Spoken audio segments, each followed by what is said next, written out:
What if you could have your heart's deepest desire? The divine power to transform your life for the right price. An eye for an eye. Flesh for a crown. Wretched mortality for glorious eternity. Rise with me. For who can stop a god?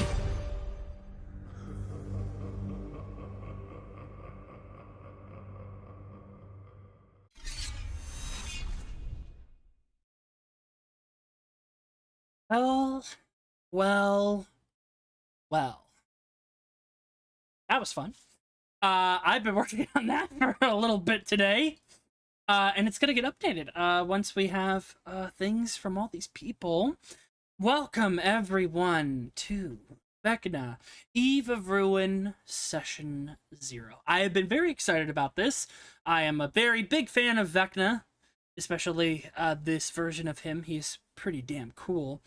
And I have quite an assorted cast of characters with me today. Some current, like some of our usual people, and some new people, and also just a unique combo of people that have never played together before. So, let us go ahead and unmute them and say hello. But a couple of things before that. Of course, we have our Patreon, The World of Null. Over there, you can go ahead and pledge for all things that we got here. Early access to VODs. We're trying to catch up on that. We have the Corsair Rogue subclass is finished. It's just going through some final touches, and it'll be over on Patreon. And DM'd Drive-Thru RPG, where you can purchase it and own it completely to use in your games. And we're working on our Hextforged Sorcerer, and something here that you'll see tonight will also be there. Other than that, coffee for any form of support you want to throw my way. And let's go ahead and say hello to everyone. Hello. Hello. Hello. Hello.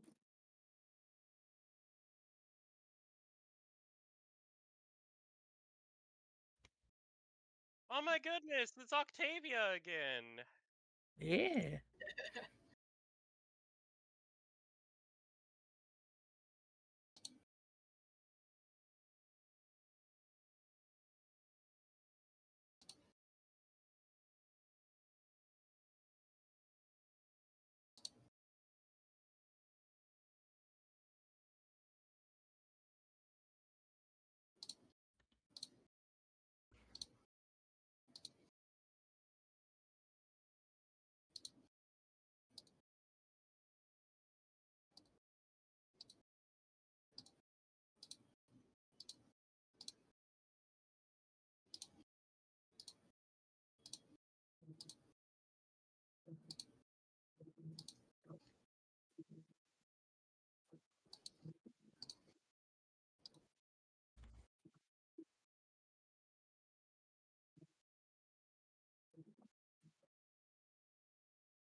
Um, Hello, I'm Lapis. I am a cosplayer of 10 years and D&D player of around 7.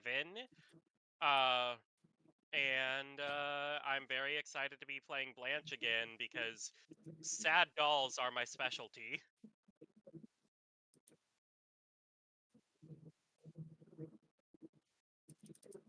Hello. I'm Jonny, or that one guy Jonny. I am also a VTuber and streamer of the Dungeons and Dragons variety. And I'm gonna be playing Laz.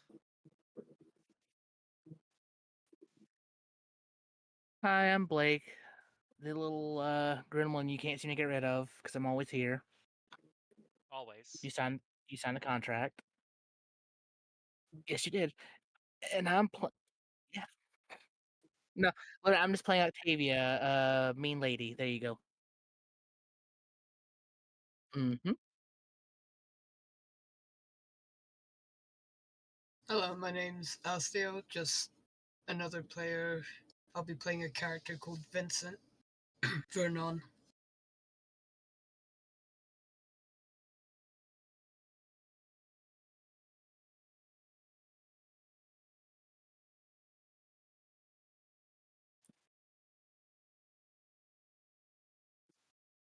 Roleplay, my beloved. Hi there, I'm Kat, and I'm playing Viloctor. I had to shelve him for a little bit, so I'm happy to put him back into play.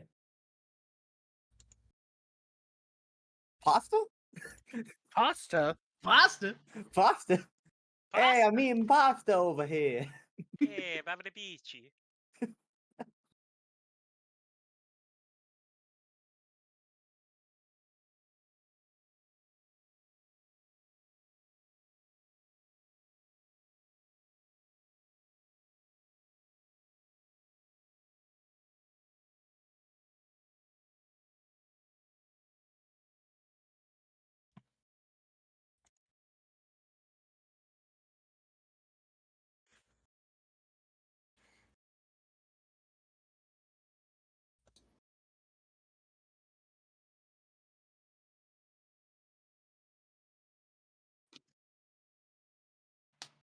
Yeah, Yeah.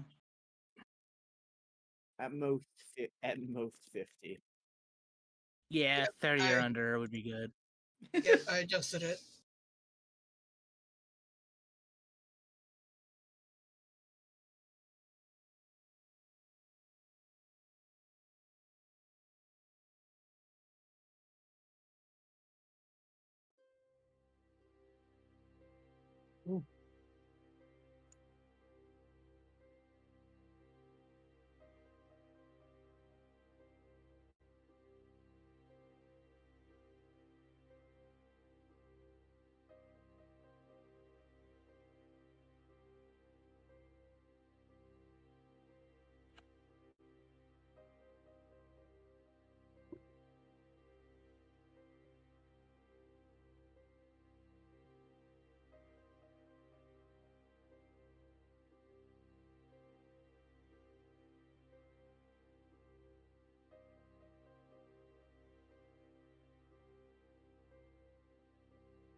Oh, okay. Ooh, fun. Hell yeah.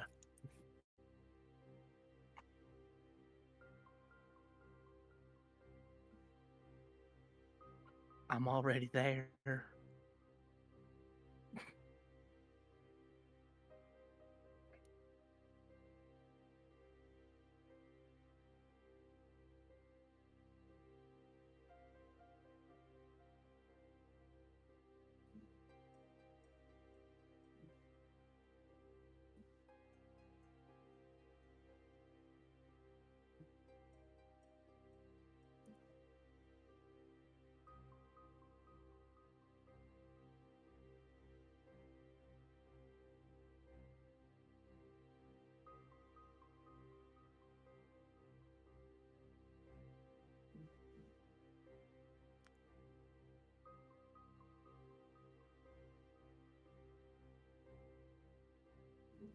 Oh, don't tell me. Oh. No, no. We did it again. Oh, Okay, there's that at least. We're the dungeon master now. it is a collective. The hive mind. Okay. That should work.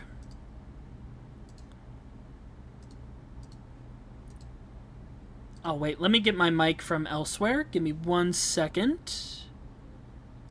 Gonna move over.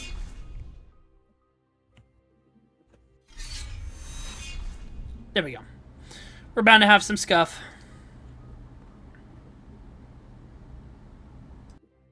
Scuff is always. There we go. It's always there. We're in for real. But yes, I will just quickly go over that once more. Welcome everyone to Vecna, Eve of Ruin. Everyone has been introduced. And Koi will be here momentarily. But as I was saying, this campaign is a level 10 to 20 campaign set around the multiverse. And for many years, the Lich Vecna has imagined remaking existence. And so, as he is now a god, I'm going for the bullet points. You guys got the true experience. Chat gets the other one. He wants more. So he has achieved a ritual of remaking.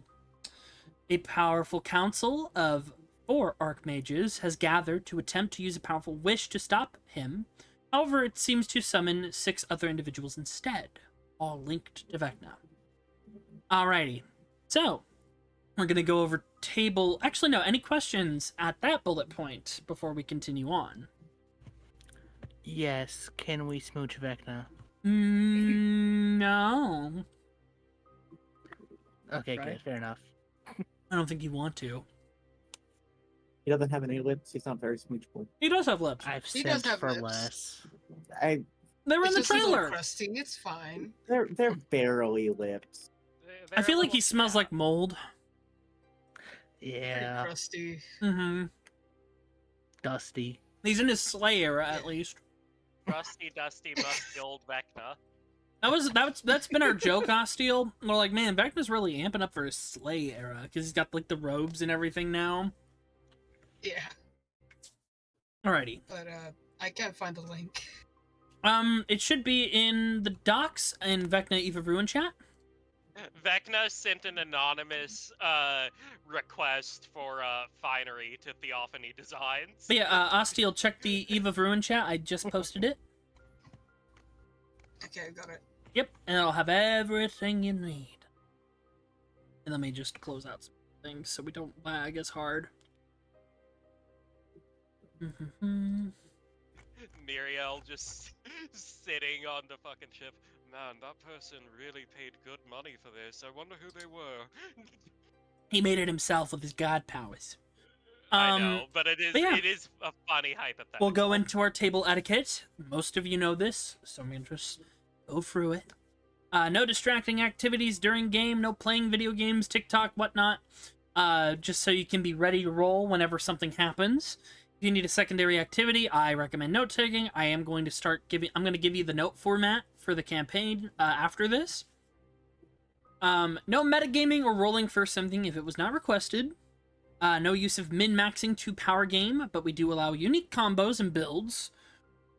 But any attempts to make an overpowered character will be denied. No crazy NSFW behavior or talk. We like to keep things quite safe for work. Romance is okay. Anything more is a fade to black.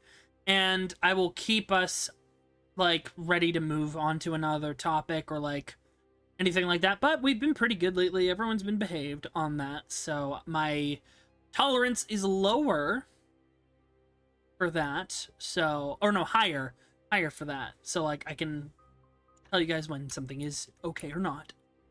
No pressuring players or giving them a hard time for anything they've done in game. Like, we know. We kind of have a word here that we use. Above board. That has been our go-to word for something. When we do something in game, we say above board. If, like, we're, like, to explain our activities or anything like that, or just to keep things chill, we say, above board, this is not me, like, being mad at you or anything, or this is my character being mad at you. Like, you know, stuff like that. Like, just to keep it all on the level.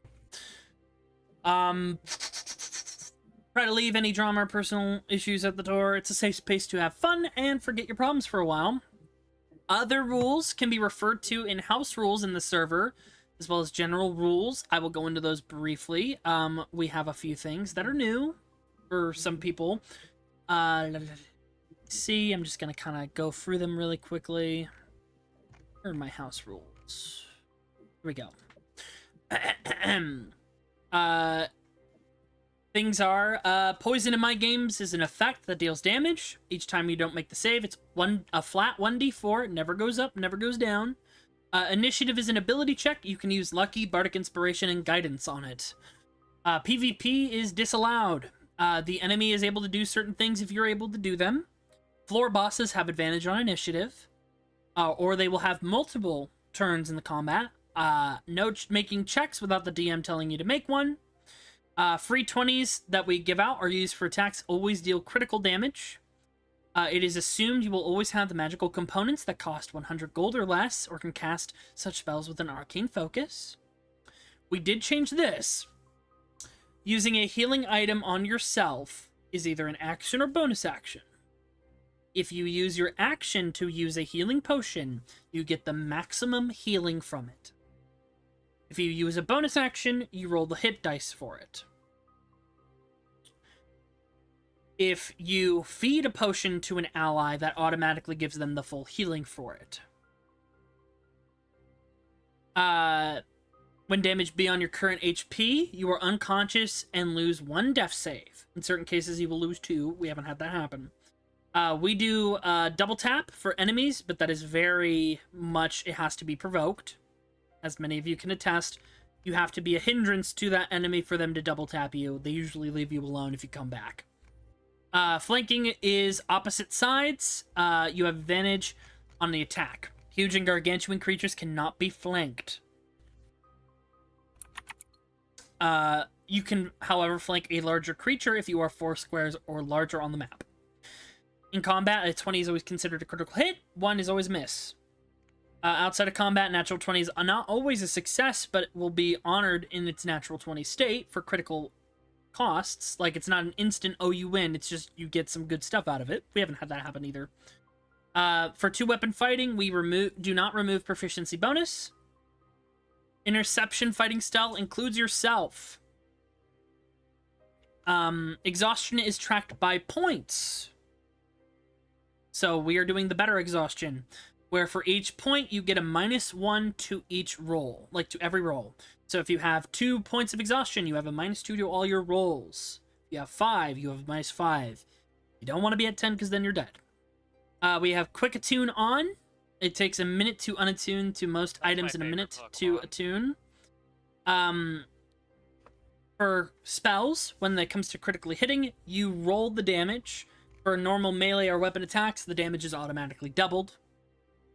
Hunter's Mark does not require concentration. We have the optional unarmed strike rules. Another one is, on a short rest, you are fully healed. But you can, but on long rests, you regain your hit dice for what we do here, healing surges. As a bonus action, and I'm going to copy paste it in the chat, this is from Dungeon Master's Guide, page 266, but for reference for everyone. As a bonus action, a character can use a healing surge and spend his or her hit dice. For each one spent, they roll the die and add their con mod. The character regains hit points equal to the total. The player can decide to spend an additional hit die after each roll.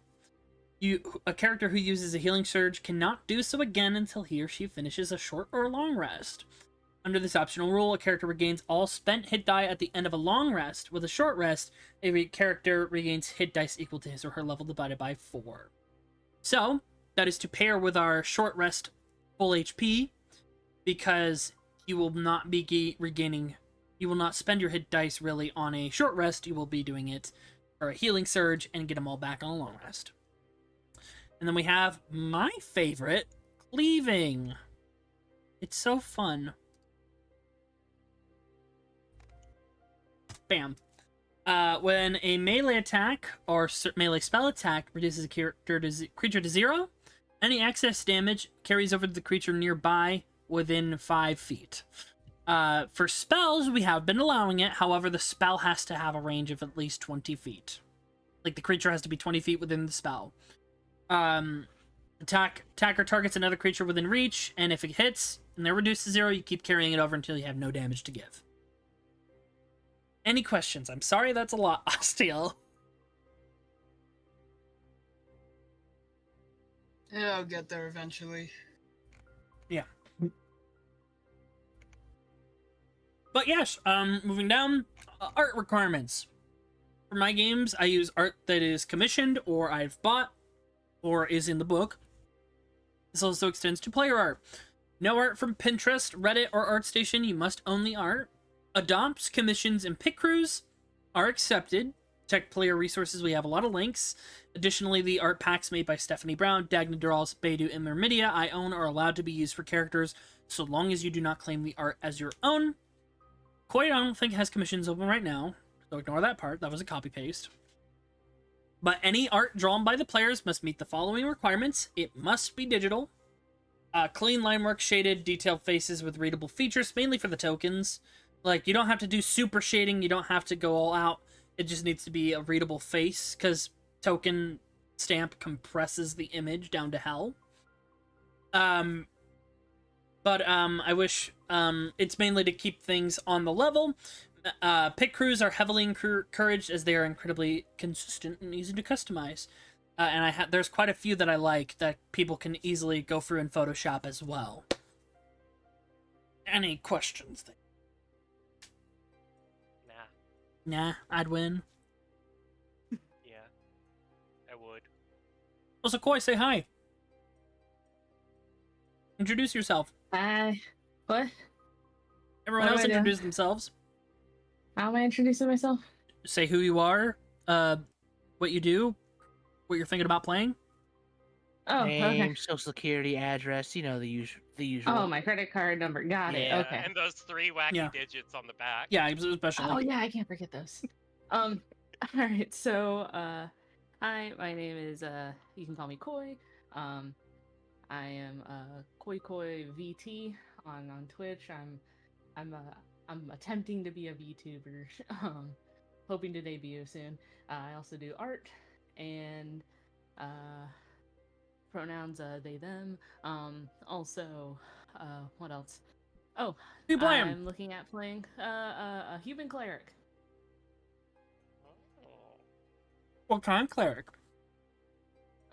If it works out, we'll be testing out an astral domain cleric. Ooh, fun. Centered around the exactly what it sounds like, astral domain. So fingers Mhm. crossed it works out well. Yep. Okay. So, character creation. On to that next bullet point. Players will create a 10th level character from scratch for this adventure. For ease of introduction, the character might be from Neverwinter or somewhere else nearby. However, players might want to continue playing characters who have successfully completed previous D&D adventures. Looks at 3 of you. Hi. And that's fine. Any character from any campaign and setting is appropriate for this adventure as long as they aren't higher than 11th level. Because you have the option to start this at 11th level, but we're doing 10 because it's a nice number. The beginning of this adventure takes place in the city of Neverwinter in the world of Toril, which is the Forgotten Realms setting. If a character is from a different world, or is from somewhere else in that setting, you can work with me to devise a reason why that character is in Neverwinter, and answers Lord Neverember's call for help in solving the disappearance of several nobles. The reason might range from the magical, an unexpected magical backlash transports them to the city, to the mundane, a family connection brings them there. However, I also have a table that you guys can roll on from the book to decide, except for you, Blanche, to decide why you are in Neverwinter. Mainly, like, magically. I have a book, part of that. And then, if a character takes a break after their previous adventure, consider rolling or picking an option from the Purpose in Neverwinter table, expanding on it as necessary to provide a reason the character has come to Neverwinter. We will also be bringing in a Black Moon special. Grim Hollow content is in use for this adventure. such as their classes, subclasses, rules for contamination, and monster transformation. In addition, I will be using Matt Mercer's corruption rules. And for 10th level backstories, you can consult the other table in the book, as well as your character's purpose to start in Neverwinter for those across the multiverse. Role filling is optional. First things first, play what you want. Roles such as healers, tanks, and the like are secondary. I'll just combat to those numbers. Now, who needs to roll on that table? I believe I need to roll on that table. If I don't think I'm from. Well, I haven't. Yeah, we'll roll on the table for you. For sure. Let me see. I'm also not from Neverwinter. For this I know. verse. I mean, I imagine Thrawn was like, "Hey, Octavia, go No. get this bitch." I'm like, "Okay." You'll no. That'll be answered in your Oh. 0.1. Okay. Okay. Who needs to roll on that table? Speak now? I guess I don't. Freaking out. Forever hold your peas. Val, roll me a d6. D6. First roll, Yippee. Don't fuck it up. Oh, Oh, hey. that's actually kind of perfect. I'm gonna send that to you. All right, sweet. Bump a message to me so don't have to scroll down to find you. Thank you. All right. You can just right click on our names from the voice chat and have Oh, yeah. message right Shish. there. I'm just letting you know for the future. There you go. Cat, that's Flying kind of saucer. perfect. Yeah. Johnny. Roll a d6, Johnny. All right. Yeah, that is. Wow. The dice speak for themselves. Ooh. This is also good. Here you go, Johnny.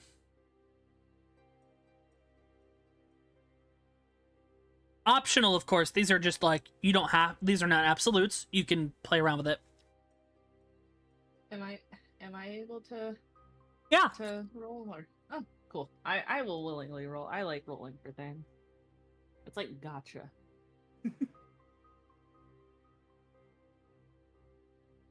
Or, Oh my gosh, is this descending?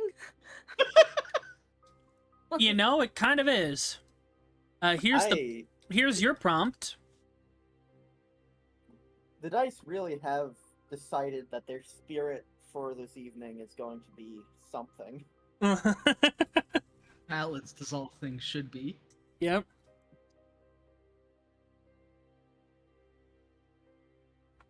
Because this table is not just for multiversal people. This might actually be good for you, Astiel, if you would like to roll a d6 as well.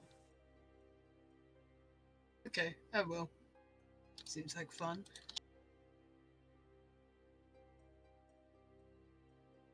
And FOMO.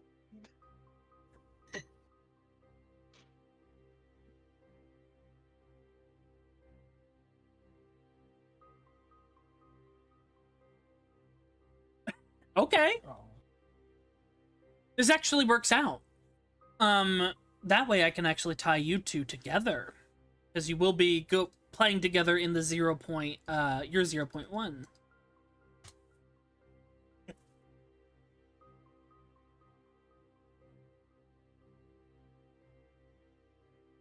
So you and Koi share a similar purpose. Like I said, it works out. Because you guys will be playing together. Purpose? Porpoise. Oh no. Wrong campaign. I know. I'm scared of aquatic animals. Okay. That's everyone. Because Blake, yours is going to be tied to Cat. Gotcha. And then, if you want to play around with the 10th level backstory one, feel free to roll another d6. Except for Val. Val is a pre-existing character, same with Lapis. Hell is established, so. What about Octavia? Do that. Okay. Yeah, fuck it. Just another d6. Boop. Octavia. Oh, now it's sitting again. This is kind of perfect. For you, Blake. Here. It usually is.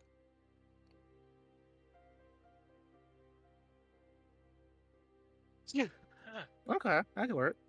Oh my god, this is actually perfect, Astiel.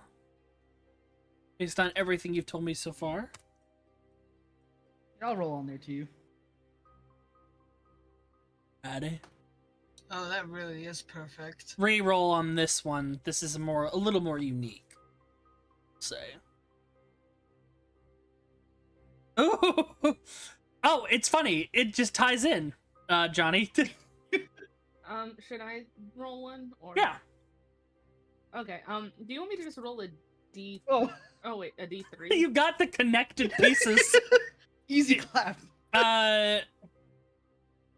Yeah, hold on.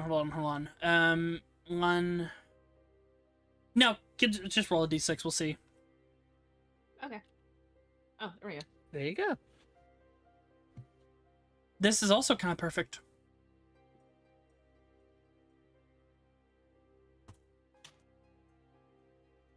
The dice have a line.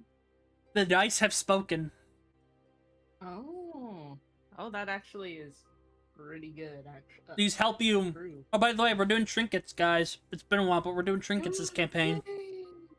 Oh, let me put these in my notes on my. And another box for my trinkets.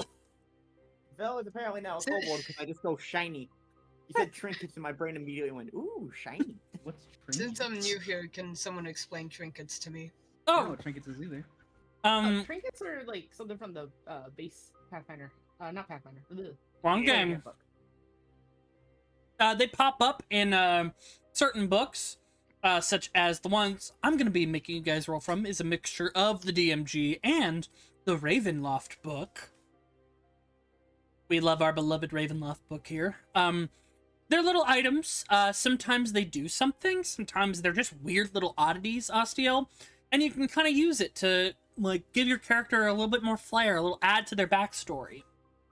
Like, as a weird thing you can tie in, and then I can totally, like I have before, make it the piece of your sibling or your other half, or, you know, it's a dark thing connected to your bloodline. Do I roll on the trinket table? Yes, you will. Everyone can roll on the trinkets table once we get there. I figure it's fun for people. We haven't done it in a while, so, you know, don't say I don't do anything for you. You don't do anything for me. I do. Okay. Back to the sauce. Classes and races. Official content and content made for Null is allowed this time. Unearthed Arcana and other content is per my discretion. However, specific sourcebook content that cannot be used. Strixhaven backgrounds. Actually, I will say you could. But I don't think any of you will. Witchlight background. You could totally use that. Why not? But, fuck Mystic. We don't talk about him. Other content that is allowed. The Heliana's Guide classes and races per my discretion. The World of Io races, classes, and items. Combat Wheelchair 3.0, as it has some really cool and dark subclasses in there. The Domestic Adventurer's Handbook, the Isles of Sina Una. Not 19 classes, which Jonny is playing one of them. Subclasses and races, so they have the class of the Magus. They have the Sword Saint. They also have, honestly, one of my favorite new full classes from third party. The, what is it called? I'm gonna get hanged for this. Zach plays one. Hold on.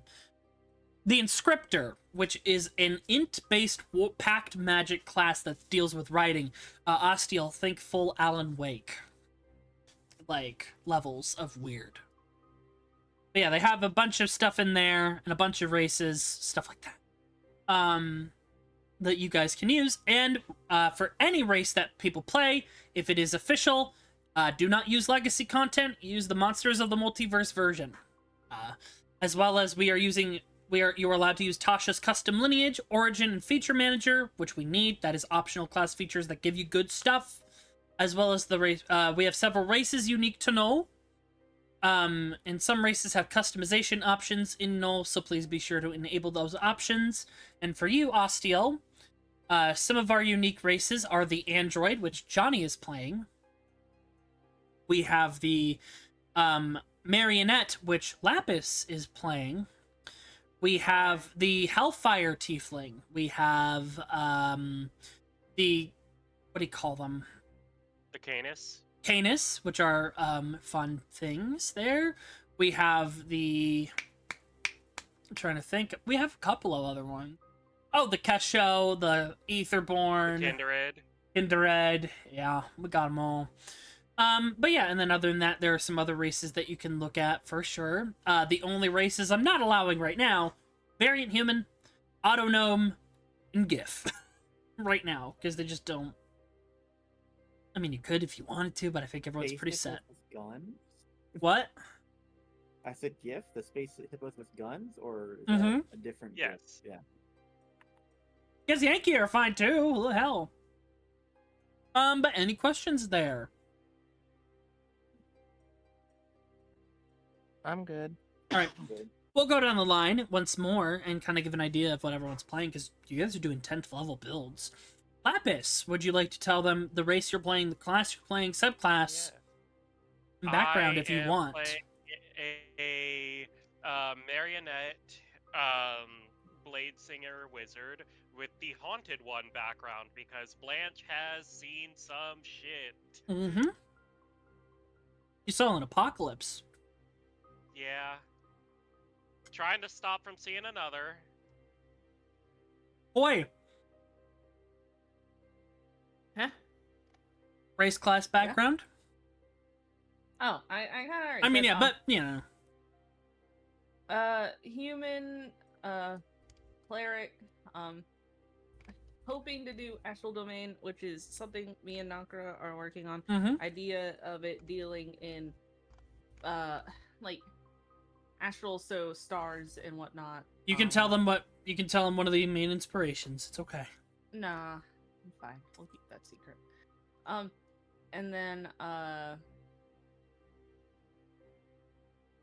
yeah, mainly gonna be focusing, like, playstyle, probably just buffing, support.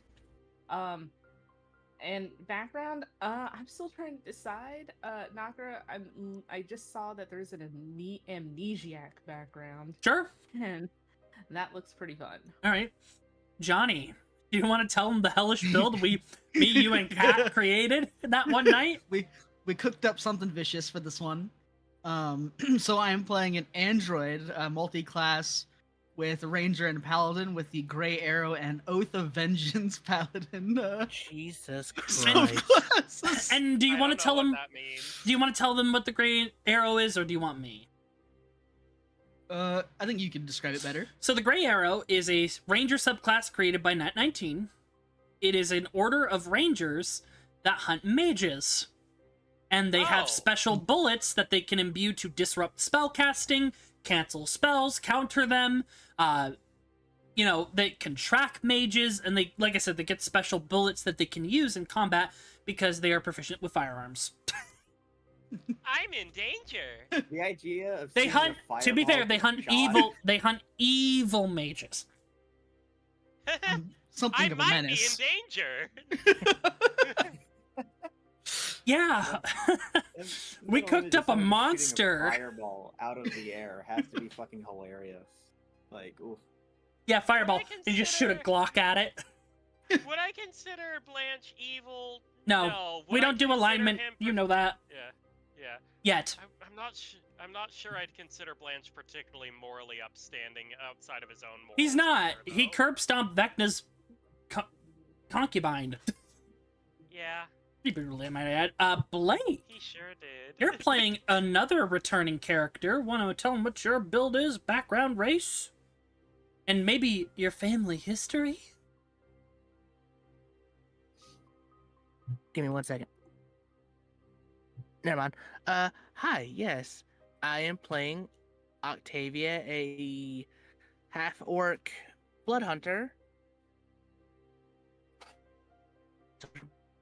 Oh, soldier background. Funny enough, oh, what? You Yes? cut out just Oh, is it tad, internet right messed at, up? right on Yeah. soldier background, but I heard soldier background. Okay, yeah, so half orc, blood hunter, soldier background. But funny enough, her ancestor, a character I played in a one shot, fought Vecna, so full circle. Yep, and it's Yeah. canon to this, as you know. Mm-hmm. So yeah, let's just say it runs in the family to go kick some sassy lich god ass. How many times does my family have to teach you this lesson, old man? And Pretty your much. family wielded this sort of cost for some time too, Mm-hmm. Mm-hmm. until it disappeared mysteriously. Yep. Yup. Yep. Also, so Astiel, do you want to tell them your build? And race, Okay. name, all that. Sorry. Yeah, it's fine. I will be playing a human who is a vivisectionist, artificer, and blood hunter mutant mix. That is a terrifying string of words.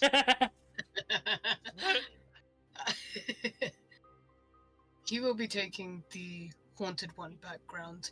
Beautiful. His Haunted One background comes from the fact that he feels like he's being taunted by death itself. In his dreams, he sees it come to him, tell him that his dreams of being able to provide medical services to those less fortunate, unable to access the weave and its power, or even the power of gods. His whole goal is ending the idea of a tragic demise. He wants However, to build the death healthcare comes to him. system. He wants to destroy the concept of a tragic demise, but death seems to come to him in his dreams to tell him that those dreams will never succeed. Now, a question to you. Do you want, if you don't mind me asking, what world are you coming from? Forgotten Realms? Are you coming from Null? Are you coming from anywhere else in the multiverse that strikes your fancy? I'm not too familiar with the lore, so I just went with Forgotten Realms. Okay. Yeah, because you can come from Ravenloft, you can come from a Dread Domain, you can come from Greyhawk, Kreen, what's it called? Spelljammer stuff. You can come from... Would be a good fit for an Eberron would actually be a very good fit, and you will be going there in this campaign. That's a, and it is very, it's a steampunk city scape. I can send you all the juicy goss on that, Astiel, if you're interested. Yeah. Other than that, I was gonna say New Capenna would probably also be fitting. yeah, either or. At least they have a medical system there. Yeah. Here, I'll send you all the info on Eberron, because I think that would be your best bet, even Koi. I think so. Cat. You're bringing back the gay disaster. Yeah. I'm bringing back Veloctor. They're a wizard folk marauder, and now they're becoming a Gloomstalker ranger on top of that. Mm-hmm. They had a whole lot of trauma, and they dealt with that by stabbing things and shooting things, and now they're following the sense of bad feeling to go stab it. Ooh. Also, Astiel, if you want, they have dragon marked humans in Eberron, so you could come in with a weird mark already. I think you might like that a lot. Look at the dragon marked humans, or aberrant dragon mark stuff. Gives you little powers. But yeah, okay. Now, getting down to the nitty gritty, I hope you're all ready to roll some stats. Koi, Jonny, like, you still have your sheet, right? Yeah, I still have it. Cool, So cool, I cool. can, yeah. And Kat, you have your stats. Surprisingly, I kept it. So, Yeah. Kat, you'll just want to integrate your, like, stats over. But yes, for our stat rolling, Am I pulling stats from that other sheet? yes, because that was before we started doing the full-on method.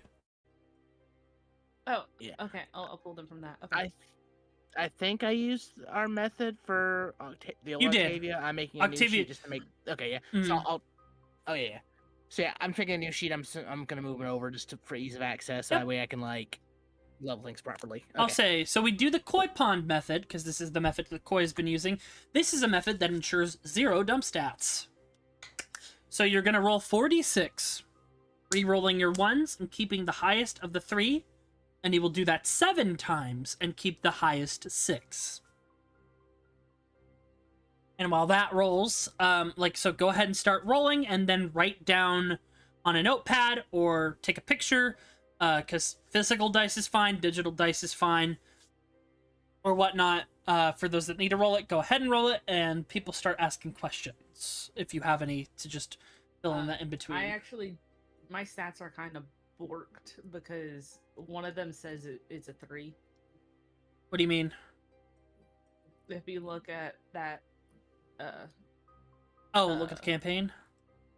well, just look at that sheet that you want me to pull from.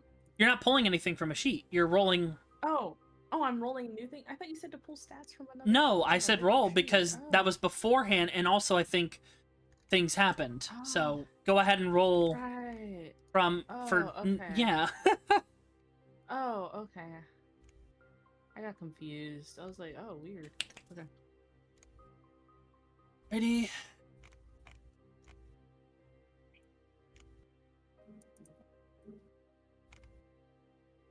Yep. Go ahead and HP wise, you don't need to roll your hit points.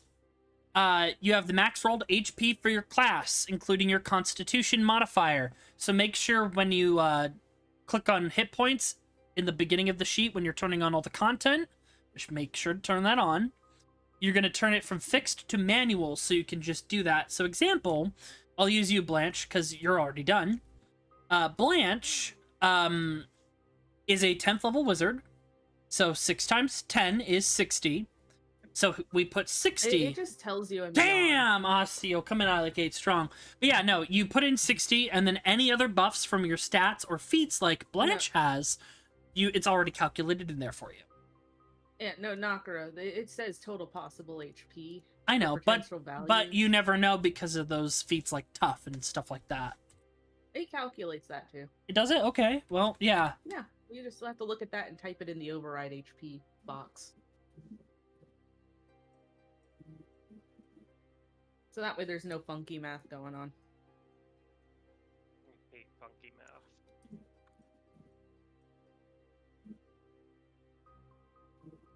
Look, I'm bad at math and I can't read numbers, so. I hate math in general.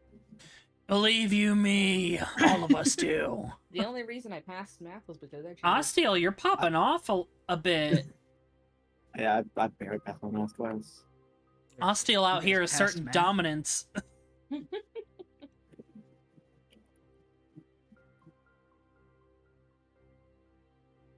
What can I say? My character has been studying quite a lot. Let me find the rest of my trinket lists. Please don't take me apart to look for my bones. I don't have any. You don't have any bones. You do have That's exactly why. little rods and circuits. You don't have bones yet. That's exactly why he's gonna cut you open. That's Gotta terrifying. put bones You in don't there. have bones yet. It ain't got no I don't- bones. I don't want to be Penny Polendina in Volume 3. I don't wanna. I'm gonna see how to do rainbow dice. Hopefully they roll well. They're gonna put strings on my stupid little sword, and then they're going to kill me. No. with it. The boneless are a very dangerous creature to fight. You might find some boneless in this campaign. Remember them? Their wet sucking sound as they try and take your bones. I don't I want to remember that. I Don't remember that. them. The Do I need boneless! Are we rolling for like? I have a base HP from when I was level 7. Do I roll from other ones or do I? You would just add your max rolled numbers to those cap. So like wherever you do your split. So do your fighter one. Your fighter is always going to be just 10, and then for your ranger it's going to be always what 8. Yeah, 8, right? Ranger's a D8. I think.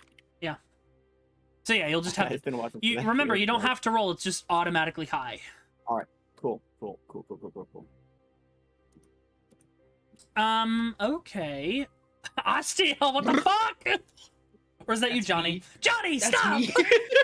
No, I am become God. Johnny is unstoppable. Jesus Christ. Johnny not what I rolled. meant to push. Johnny rolled like fire for Echoes of the Institute. It echoes and. Yeah, look back at my old sets. I rolled pretty decently for Octavia. I have well. You did. Rolled for. Oh, Dang, that's really good, Astiel. That's really good, especially because you're level 10. Alright, You can already Yeah. put some ASIs and feats in there nicely. Knocker, I'm sending you the stats I rolled. They are written on a napkin because I didn't have any paper. Fair. I'm gonna get the feats and my racial feats and my level up feats put in here that I know I have. Yeah. But then after that, it's gonna be. 'Cause you I get need fighter input from feats. you. Don't you? You Alright, get like fighter yeah. stuff. Yeah, I'll probably have some extra feats from being a fighter now, and then I have the feats that I already took, so I'll Mhm. figure out how many I have to add. But beyond that, it's gonna be input from you for like the rest of the sheet with items and how the subclasses. Really good, work, Koi. 'cause- Yeah, my stats are. I'd say my stats are just above basic. Yeah, I'm lucky that most of you don't need to roll. That makes it very easy. Heh. Yeah. Okay. Who wants to roll for a trinket? All right, go ahead. Sure. Yay. Could you Lapis, 1, can you 2, see or that 3. Octavia's art so I can add it to the new. Uh, Well, I don't know if you Is want to that get an what I'm- updated pit crew. Like, I'm tinkering with it. I wouldn't have. Oh, you want a wouldn't have reference anyone just in point. case I don't like how the new one turns out. Yeah. no, Uh, 1, 2, or 3 chooses the table you're rolling from, Lapis. 2. 2. Okay, roll me a D100.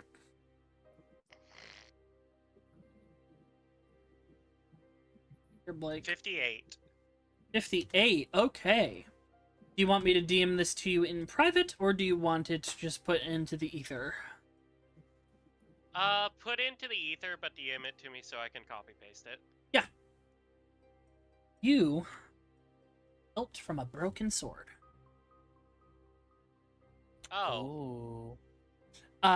Koi, roll 1, 2, or 3. 1. Roll me a D100.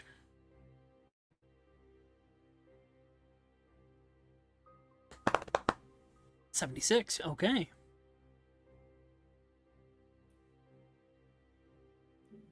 Ooh, do you want this in DMs first, just to see if you want to tell people what it is? Yeah. Send it to me in DMs, and then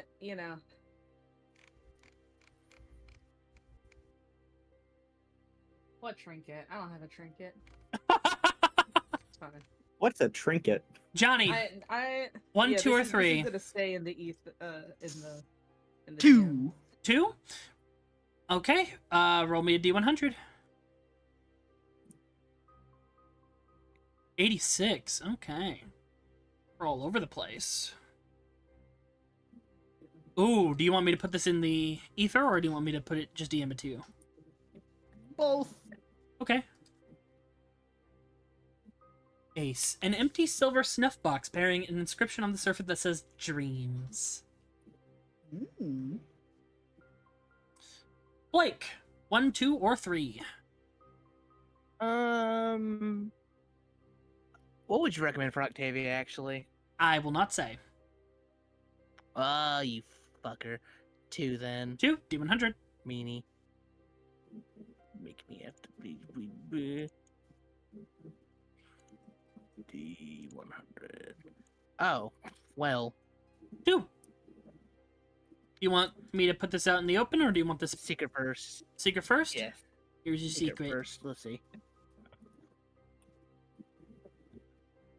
Yeah, fuck it. You can put that out. That It's to the fitting world. where you come from, too.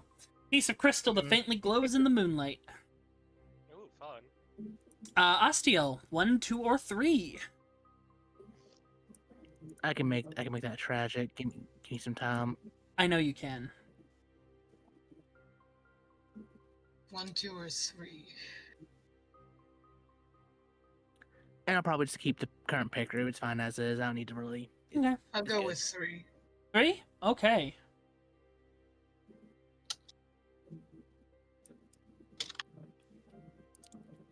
Roll me a D8.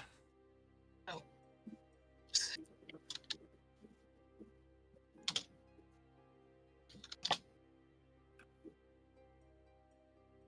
You have a mini. Do you want this in DMs or do you want me to put it out in the open? Out in the open. Okay. This is actually interesting. A mini glass statuette of a rust monster. Mm. Those that's classic little heavy. critters. Perfect. And I'll display those for people who might not know what they are. They're just cute little guys that I hate so much. Eh. Alrighty. Cat. 3. 3? D8. Actually, no, for you, it's a D100. There's a specific thing.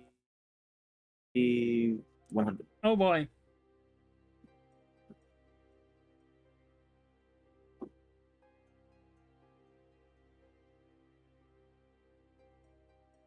Oh my god. What? This is great. Do you want this in That's private amazing. or do you want this? Just put it in the open. Put it in the open. I don't. Okay. Koi's let gonna the be world very know my happy. secrets.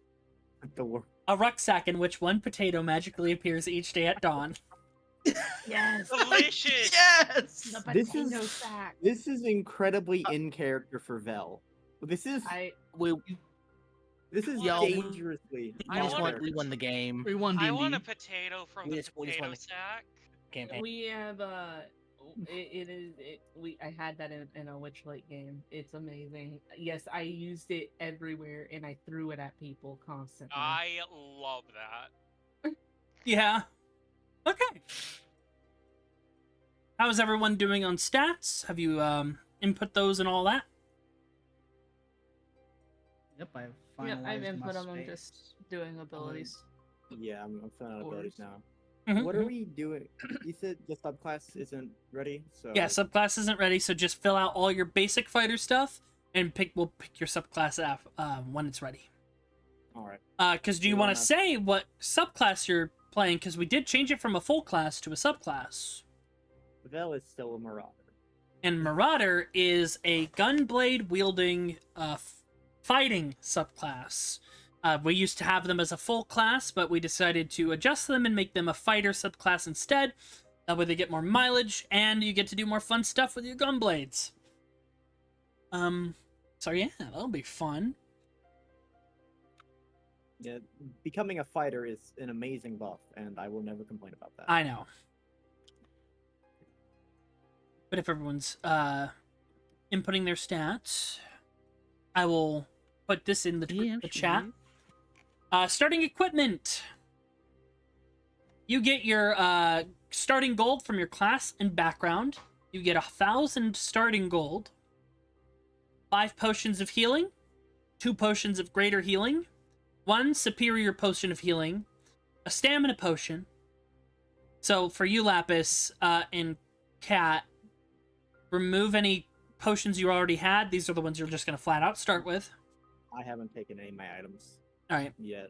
I know Lapis had So- I don't think Lapis had too many things.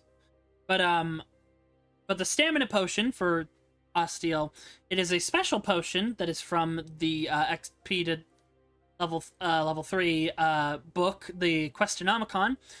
You drink this and you take an hour to rest. You get the benefits of a long rest. You will be getting these at the end of each chapter as a reward for clearing it. So you'll have a once per chapter quick long rest on top of everything else. But you get to start with 2 uncommon, 1 rare, and 1 very rare magical item per my discretion.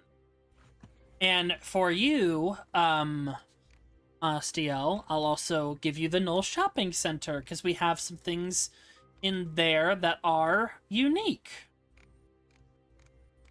And that's going to be in the Eve of Ruin chat. So go ahead and take a look at that. Because those are the prices that are going to be throughout the game. Anywhere you go. They might adjust slightly, but these are things you can find. Except for like certain ether crystal things, you won't be able to get those, but there are a few things that you can find throughout the multiverse. Hey, Knocker. Yes. UA's at DM's discretion. Can I use a close quarter shooter? What's that? The close quarter shooter UA for the fighting style. It just lets you make melee and range shots in melee.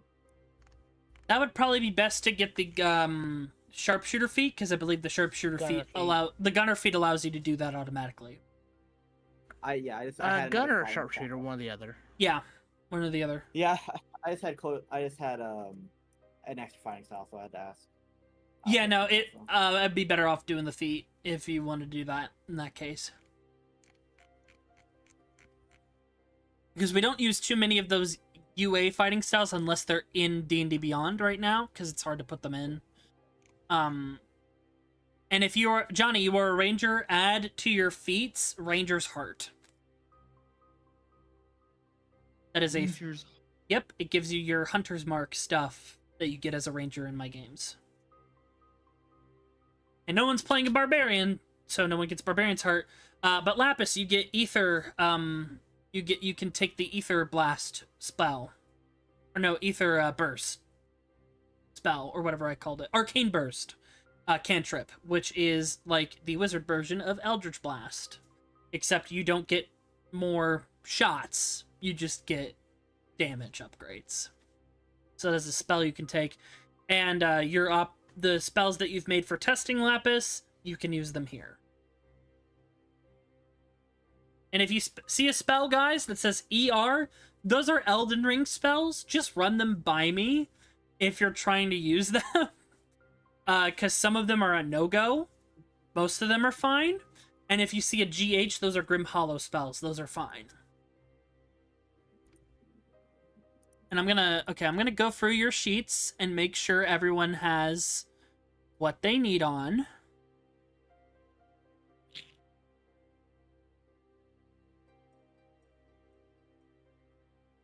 So is it just do starting gold?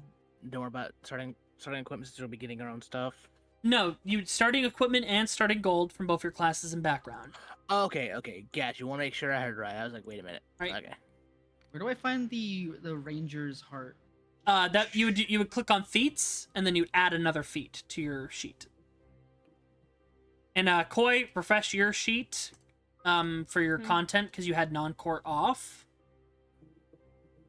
And Kat, I'm turning on all your stuff, because you had Drakenheim, Humblewood, Kobold Press, and McDM content off.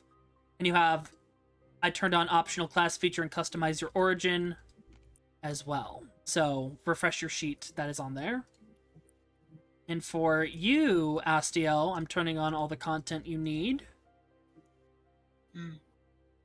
And so you can refresh your sheet as well in the builder, so you'll have the ability to go and do optional class features if you have them, which I don't think Blood Hunter or Artificer do, but you'll have access to a bunch of spells and magic items and stuff. And Lapis, how is Blanche's sheet? Ready to go?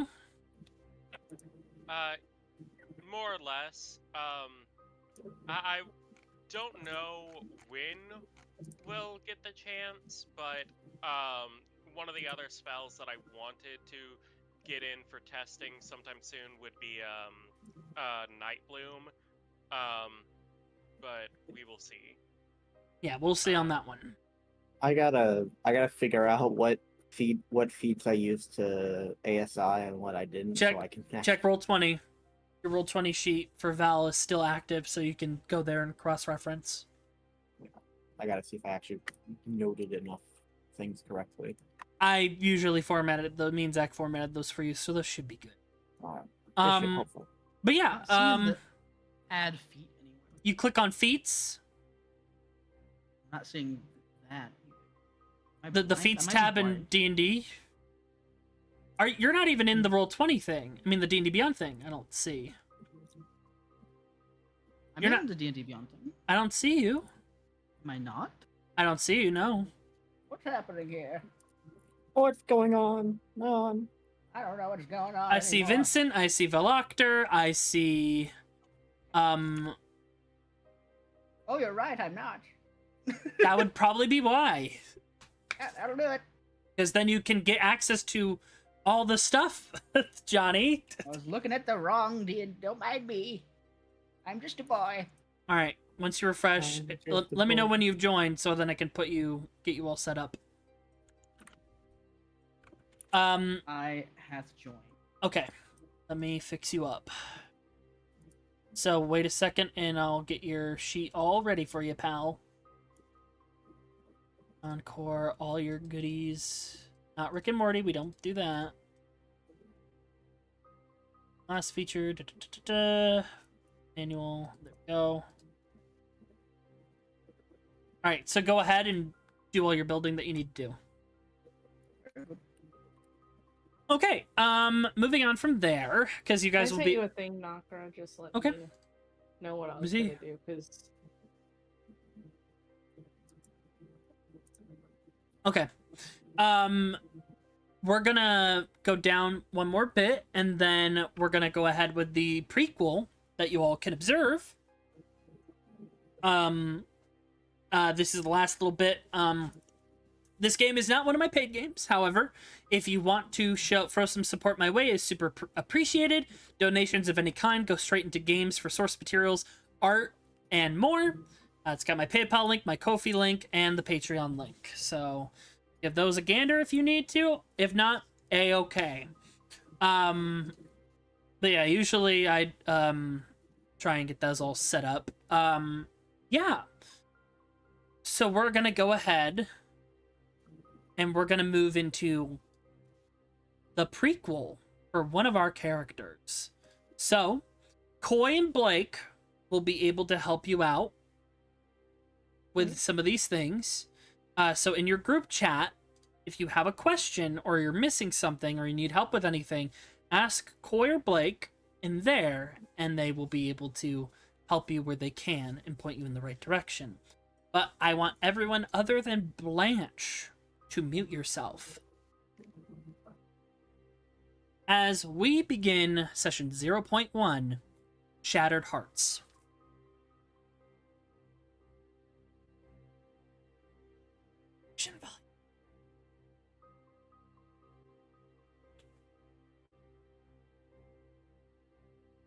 Time has passed since the defeat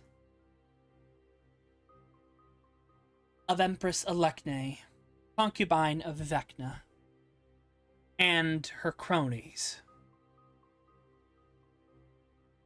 For you, Blanche,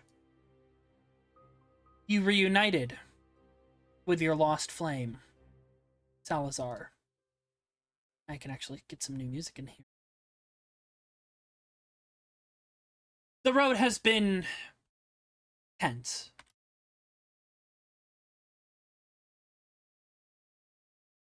But you have been doing your best after proving your identity to your old flame, an ancient in his own right, who's been on this earth for far longer. And you will all notice something cool. If you hover over your sheet, your token, you see the name and the HP, which for some reason I can't see here, but hey. Blanche, time has been, but you authenticated your true identity to your flame, and since then have been on a bit of a journey, a mission given to Salazar, one detailing an off-worlder and harbinger of the Black Hand, an ally of Vecna's own spawn, Eric Desor. that people, this off-worlder, has been kidnapping individuals alongside some cultists, and they have not been found.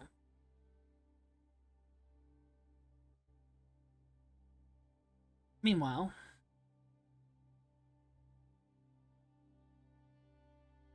your beloved, who is ultimately quite tense, shows his hand out, has surprised you in his appearance.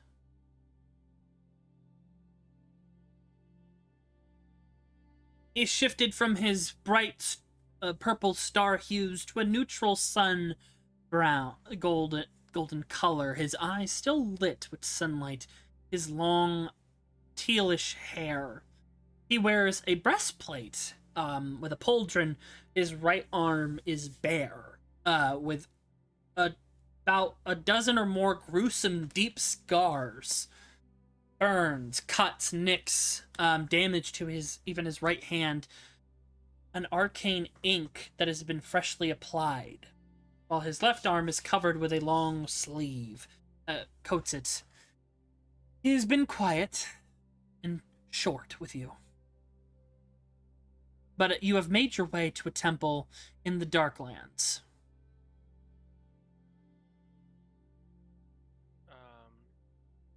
I think Blanche is definitely going around the temple with his sketchbook in hand, using his protector's quill as he sketches everything he can with astounding detail. After all, Blanche was initially made as a memory doll. The idea of keeping records of things in both art and script. And Salazar has been puzzling with a seal upon the door leading downstairs. It is a red, black kind of seal, and immediately you both have recognized that this is dried blood. He's been dispelling it over the course of an hour, very slowly and articulately. And as you wander your way back over to him, back to the steps, he will sense your presence, not looking directly at you. I think Blanche, he wants to say, darling, what if we check out this? And he doesn't even get the word out. Like, that's the first word out. He just opens his mouth before quieting down and is going to say, Salazar, perhaps we could try reconstituting the angel statue over there. There might be some sort of arcane connection.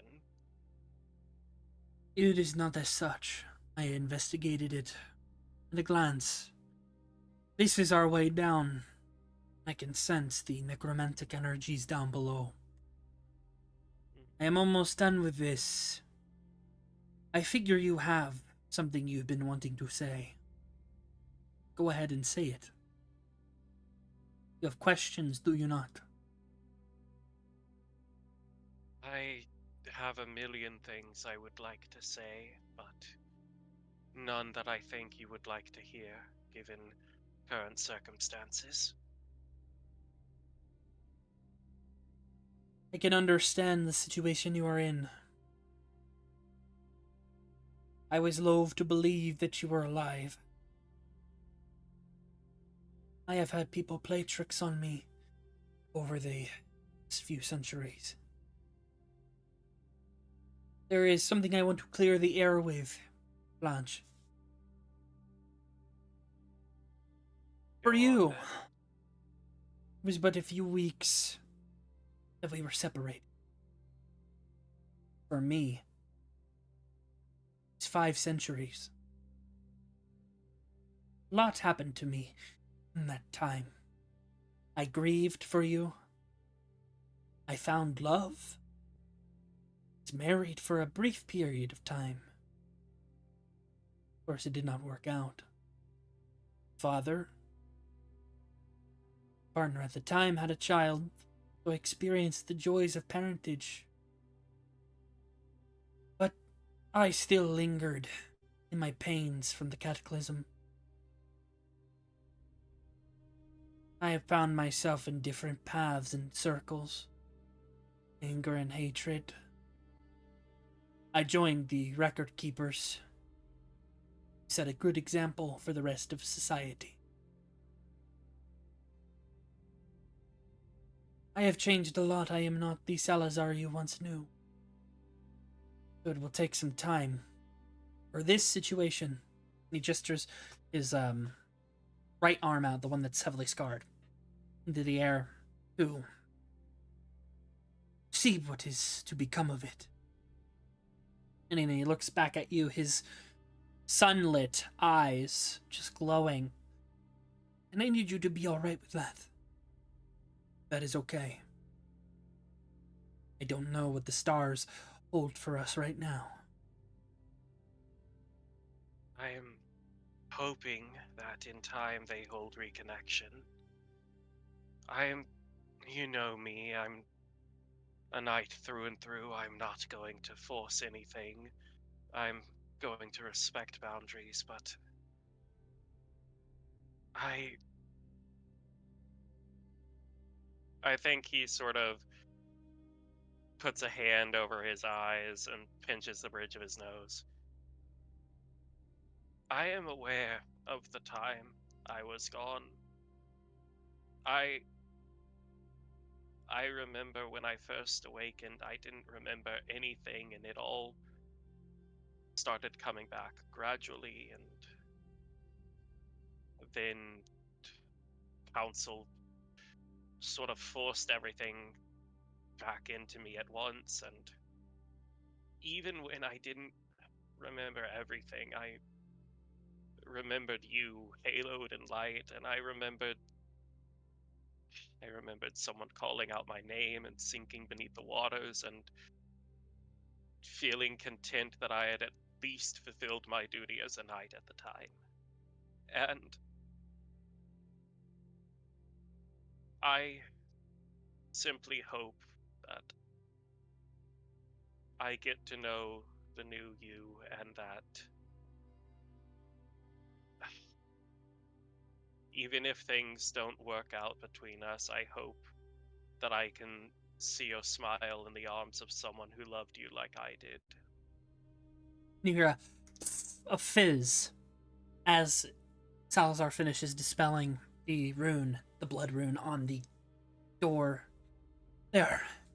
He gets up and dusts himself off, and he pushes the door, and it opens upward. He doesn't respond to that. Just He looks quiet. at you in quiet, possibly contemplating the words. He nods his head, still not looking at you, but he just nods and says, "Understood. Much to think about. But for now, let us do some justice. Do the right thing here."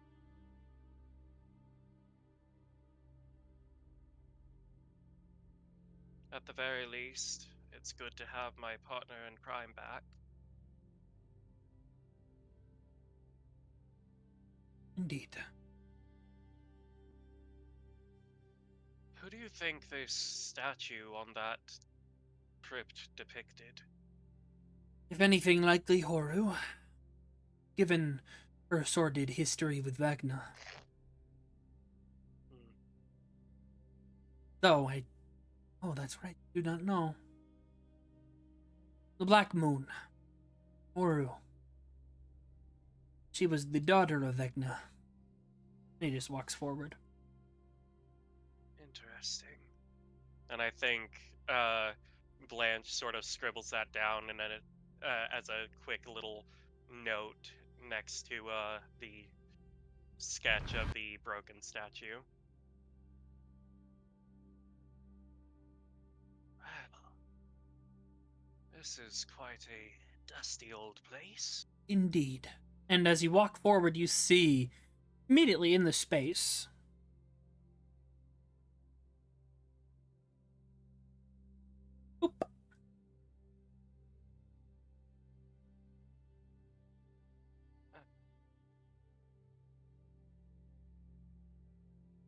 You see, 4 cultists. You see these individuals in black robes covering their faces completely with this purple garb with gilded pieces on the chest, a couple of daggers, and these long red gloves on their left arms. They look at you. Intruders. State your business. What are you doing here? We are not bound by your answers or questions. But tell us, do you have any secrets you can give? When Salazar steps forward. We are here to stop whatever is going on. Where is Ixratu Kar? And one of them throws a dagger at Salazar. You have a reaction you may use. Yeah, Blanche is going to... what can he do? He is... going to... in an instant, draw a sigil and is going to grant a welcome blessing to Salazar. How long is that casting? Let me double check. Is it an action or a bonus action? I am pretty sure it's an... oh, right, action. This is reaction. You have a reaction. Fuck. I don't think there's anything I can do to protect him on a reaction. Silvery Barbs is the only thing I'd say. True. Yeah, that's so right. I forgot about Silvery Barbs. Yeah, Blanche is going to see the hand move, and he's going to sort of throw these long, inky, multicolored tendrils at the cult fanatic, and then tug his arm in the other direction. Yep, as he throws it, the dagger. And with that, go ahead and click on your token and roll me some initiative. I'll get our combat music in just a second.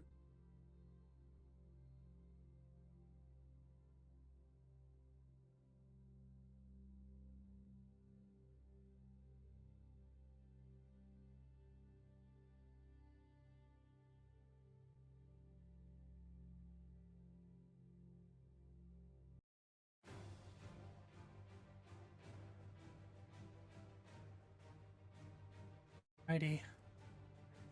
Let me get Salazar's sheet. Give me 1 second. My absolutely pitiful initiative roll.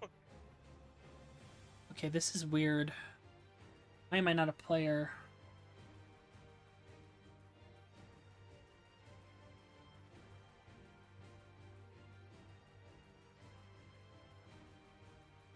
Alright. Salazar gets a 19.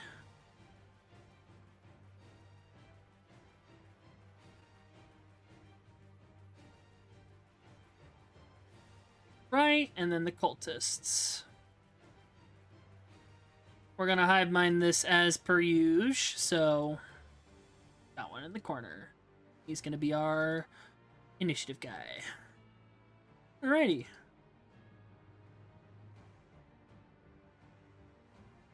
Top of the round, Salazar. He's first of all, bonus action, going to activate his Blade Song. So he takes his chipped and nearly shattered Disavowed Protector's Quill and just drags it along the ground, creating a rhythmic hum. So he gets a brush fire bonus to his AC.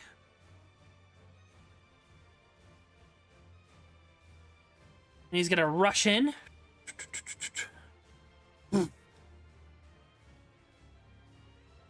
And he is going to go ahead and do a good old slash for his first attack here on this fella. 25 hits for 14 piercing. 5 lightning. Gonna go in for another slash down, which will hit for 13 piercing, and as he stabs him in the throat, The flash of electricity kills the cultist. And then he whistles, and you see coming from his under his little half cloak on his back, these little daggers come out as he whistles, and he snaps his finger, and the dancing dagger is going to attack the fanatic right there. For his last attack. Which will hit.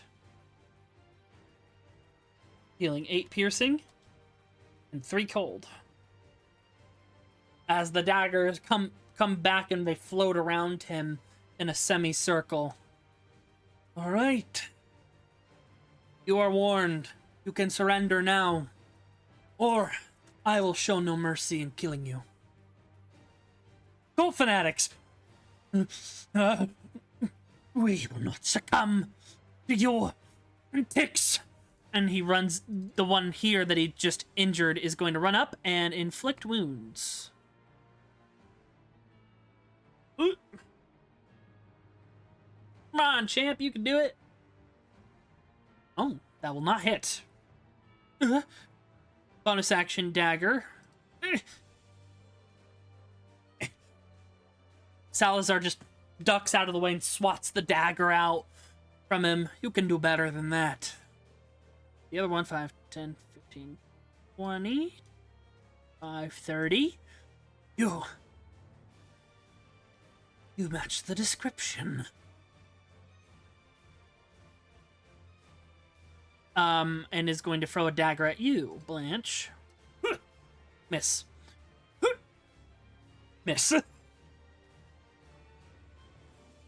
last one. 2 blank. Inflict wounds, baby.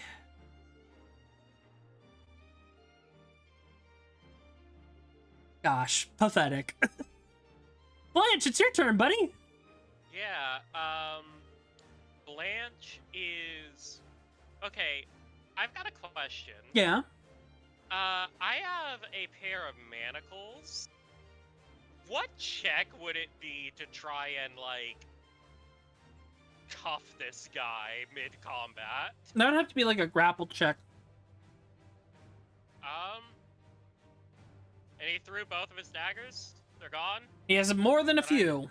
He has, Okay. like, you see that, like, there's a whole bandolier of them on their chest. Grappling is athletics, right? Mm-hmm.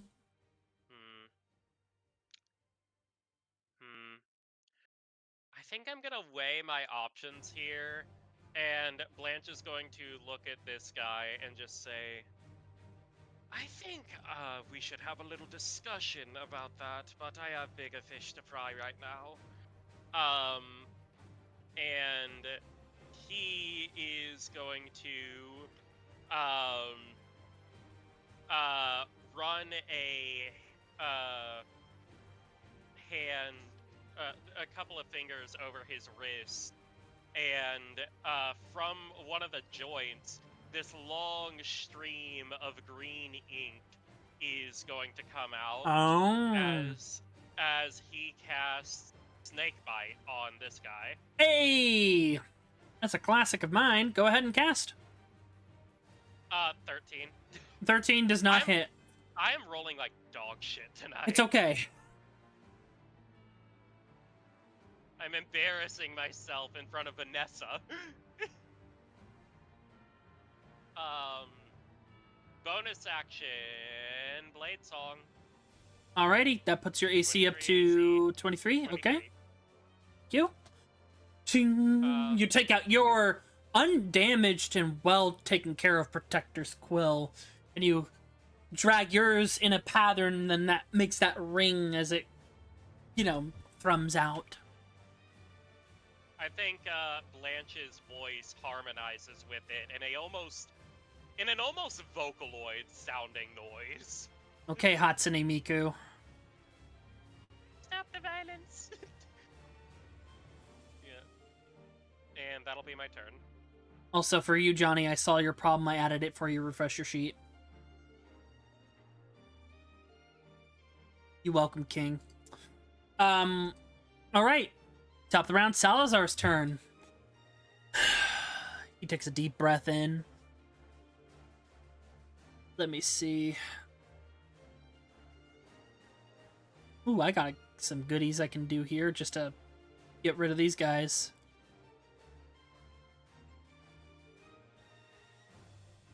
He holds up his hand, the right arm, and all of his wounds glow red. And he snaps his finger. He's gonna cast Stars of Ruin. Very fun.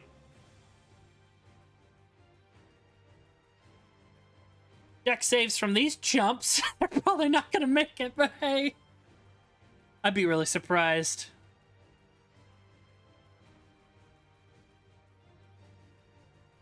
Against all odds! So he holds his hand. Well, hold on, we'll see, because, like, 50, I believe it's divided by 2.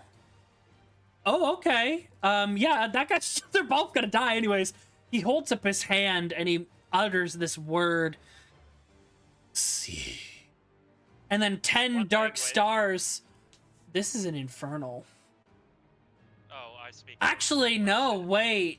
He can get that guy too, so that guy needs to make a dex save too. Juicy. I forgot it can target anyone within range. Oh, this is going to look so bad. Astiel.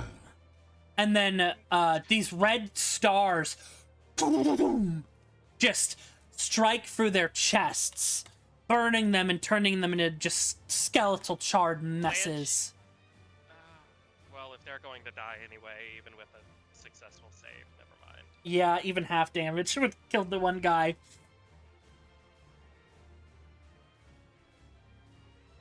They just screech out. And I don't have Speak with Dead prepared. Oof.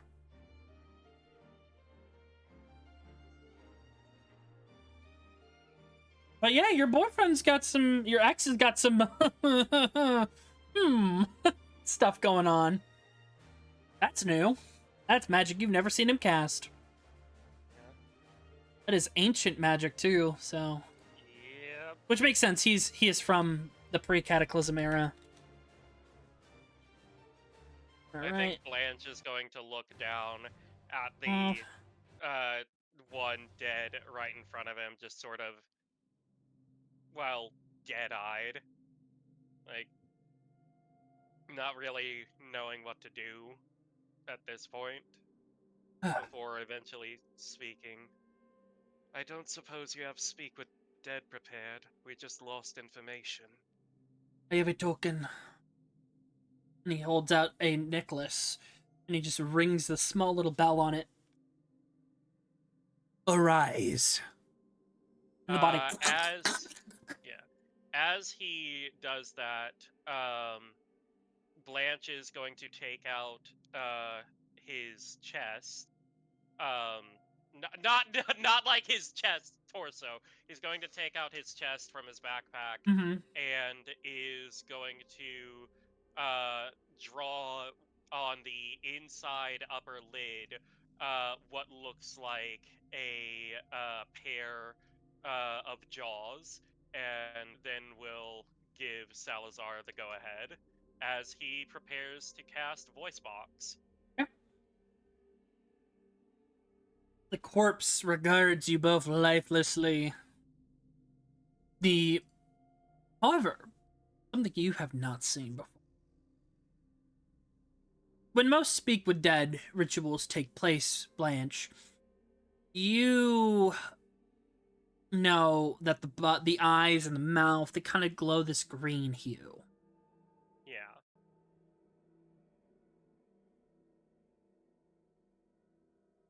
What's it glowing? It's glowing a purplish black hue. One thing you notice also is only one eye is glowing. The right eye. Left eye is vacant. What is your purpose? Now. There are no secrets for you to have here. And the corpse falls down.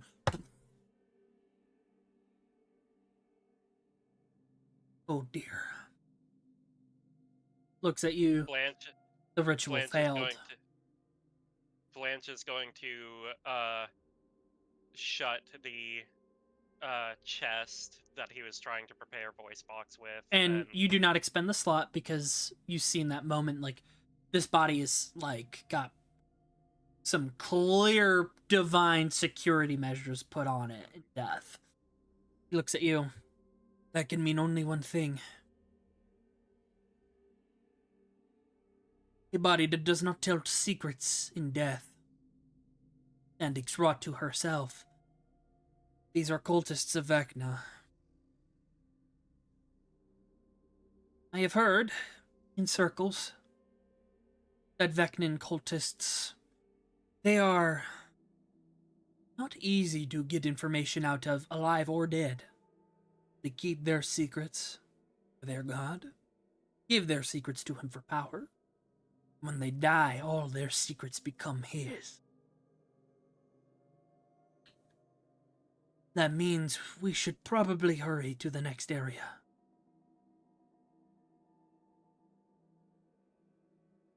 Ixratu is below, I can feel it.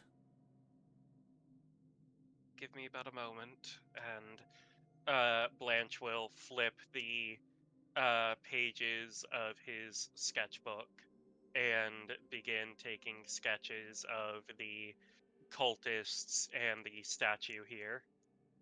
Right. And yes, you look at the statue, it is desiccated, like desecrated.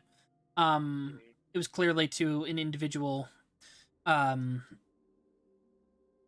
Newman, actually, given the visage. This is Cataclysm era Newman. It has been defaced. The left hand has been cut off. Face has been carved out at the right eye, and it says "Father of Lies" underneath it. Clearly, Old Man Newman has, well, Some haters. I was going to say lost some popularity over the years, though I think he's gained some better followers. Indeed.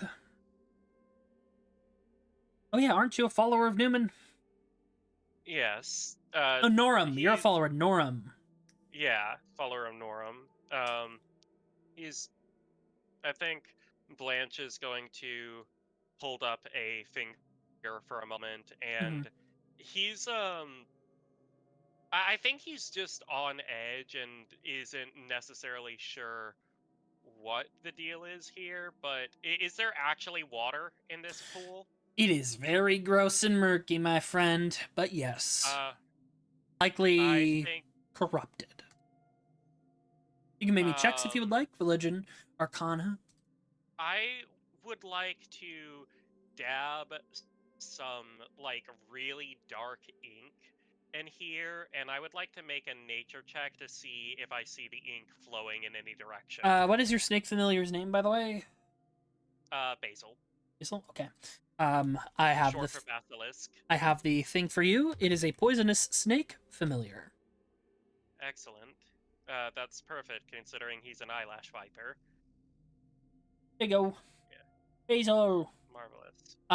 And let me just make sure I got his hit points for you. Yep, 2 hit points. You know, king shit for a familiar. It's like, I'm frying. Yeah. You know, and yeah, you're able to control him. You can open his sheet. He's got his little abilities. Marvelous. You dip the ink in. It is still on the water. Doesn't move. It doesn't even soak in. It doesn't soak in. It just lays on top of this briny, murky, dark water. Blanche is going to beckon Salazar over with 2 fingers and then point with the opposite hand. Hold on. He's gonna make an Arcana check at advantage because of his other class.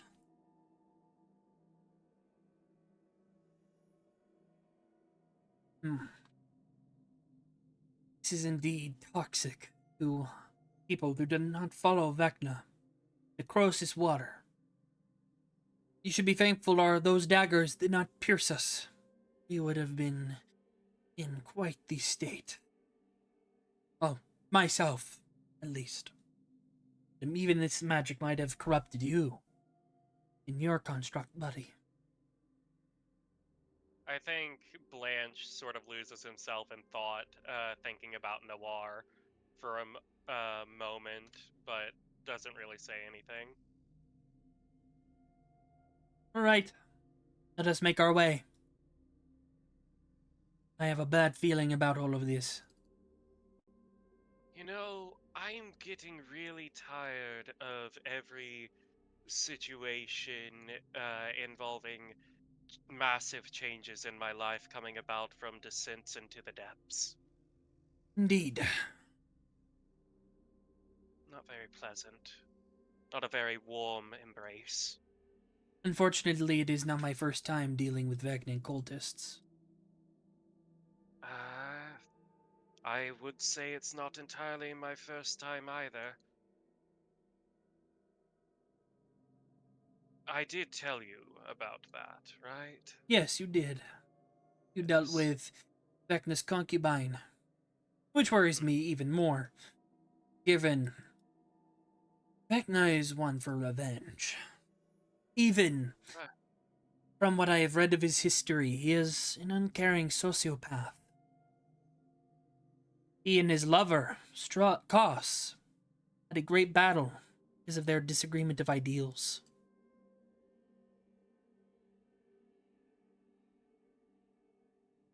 Well, it's a pity that I'm also not one to let go of slights. Right. Careful. You see throughout here, this is dimly lit, of course. It is a crypt. Given that this is a temple, that makes sense. All the coffins are open. The urns tipped over. They were down here deeper. And if they are Are the coffins Vecnans, empty? yes, they are. All of them. Lids overturned, slightly open, or even broken down. Given that they are cultists of undeath, it is likely to say they have replenished their forces. Turn the Seems corner. so. He'll lean. He's gonna make a perception check. Blanche will put a hand. God damn, what is this man? God?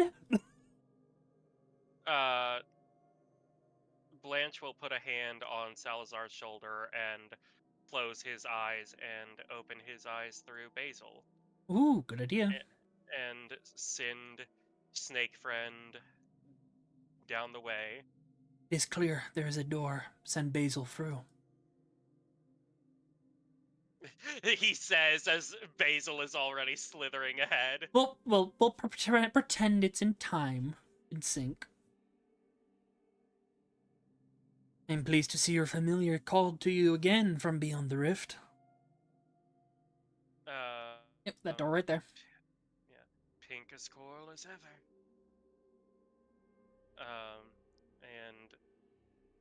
You could Is just the door open? He's or a snake. He closed? can go under. Yeah. Right, and stop right there.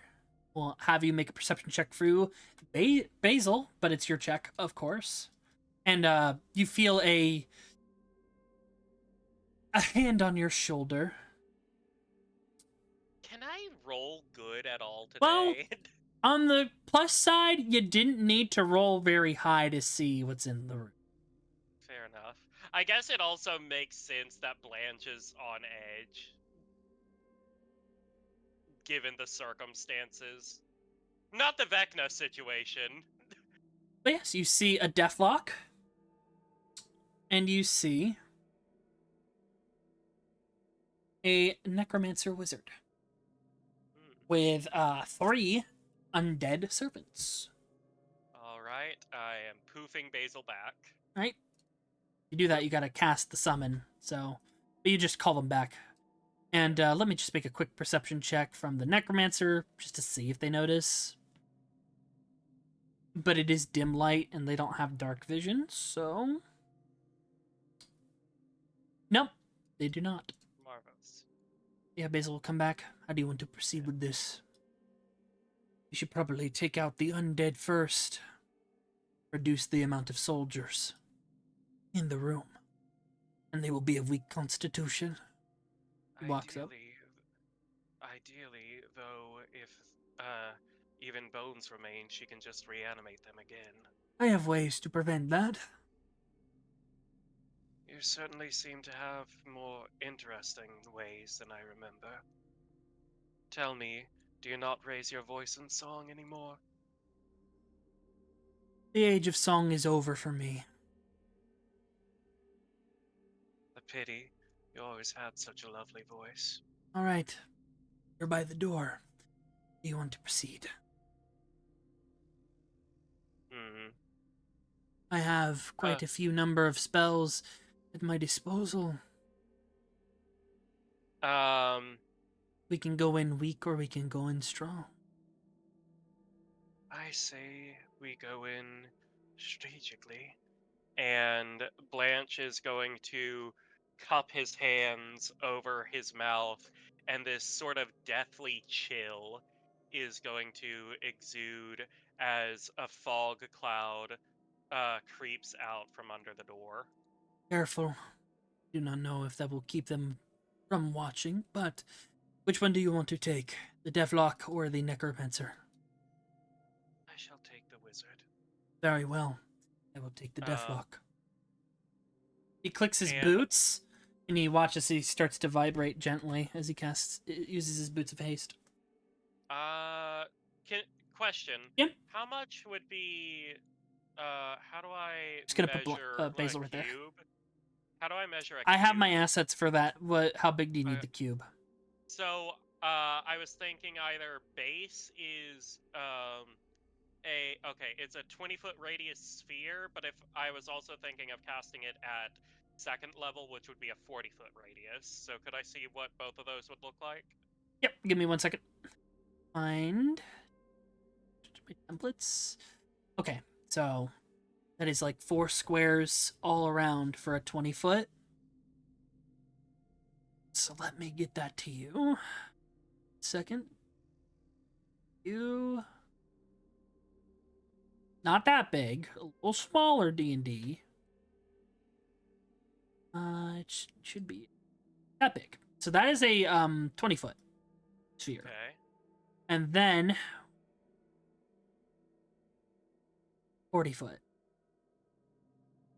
Okay, I'm gonna go with casting Fog Cloud at second level, 40-foot radius sphere. Right, gonna just drop it right there? Yep. Okay. Blanche is going to creep the door open and is going to oh goodness. Do not worry about obscuring them. I can still reach them. Well, okay. I think I don't want to obscure them. I want to obscure this area right here. Okay. I want to be obscured. Okay, but that will mean you are blinded in that. It means heavily obscured. It does not mean blinded. Just, I have a plan. 1 second. Just trust me. But it does mean, 1 second. Yeah. The fog cloud. Heavily obscured, you will not be able to see. That's not blinded, though. Yeah, you won't be... You'll basically, any attacks in there at disadvantage. Unless you have something like Salazar is about to do. Or blind vision from a snake. Or the fact that yes, you have to have like the senses to see them, like Viper Eyes, Heat Sense, stuff like that. Though I will say, again, heavily obscured is not blinded, and that is, just trust me, I have a plan. Just, it hinges on that. Like I said, I'm not saying blinded anymore. You are basically your attacks at sight, if you aren't using your snake, are at disadvantage. But anyways, as you do that, Salazar zooms in, and you see even in the fog his eyes are sunlit and glowing. He's going to point out his hand, and he is going to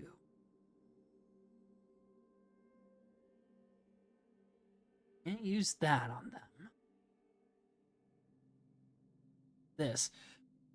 He watches his eyes glow and he says a word in Celestial towards this I do fella. speak that. It just means ignite. Mm. And he is going to cast Sacred Flame on the Deathlock. Deathlock has to make a dim shade. I mean, deck save.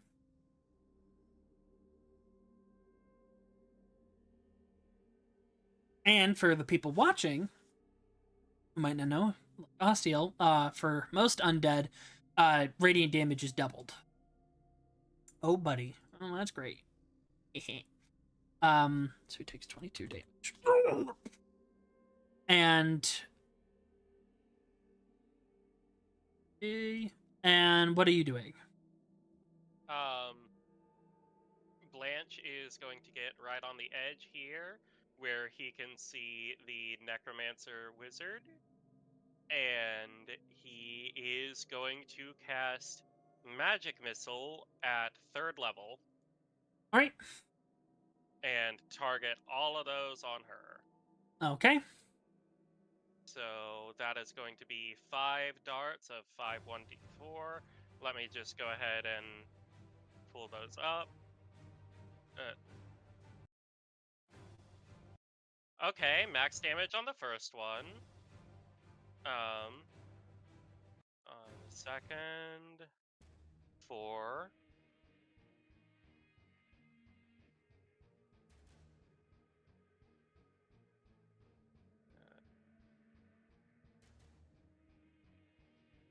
Oh, 1 second. He's gonna use a reaction to shield. Oh shit. Well, there went that plan. It was a good plan. It was a good plan. Combo. And then I was like, oh wait, I have shield. Yeah. Go ahead and roll initiative. It was a good combo. It is something I quite enjoy. Yeah, fighting wizards is hard because they got the shit that can just say no. Yeah. Our advantage because you're hasted. King shit. Alrighty, and Blanche, go ahead. Give me some. Initiative. Oh. I thought I had rolled already. Oh, you did. You're 14. Okay, I see. much. Oh. Sorry. Oh, good. Hey, you go before the necromancer. That's good, at least. Yeah, she's not happy that you did that. Alright, Salazar. He's going to dash out of here. Bonus action, he is going to take his blade, focus it, and you see all of his wounds light up again, and he is going to activate his blood right. Oh. Rite of the Storm, but he is a part of the Order of the Symphonic, so he does not take damage for his first rite activated. Hooray. He has the High Threshold trait. Oh wait, no, he does. Never mind, hold on. He has to roll it, but he gets back a hit point. Is it right? Takes 3, and so he only takes 2 points of damage, which he'll take on his Armor of Agathis.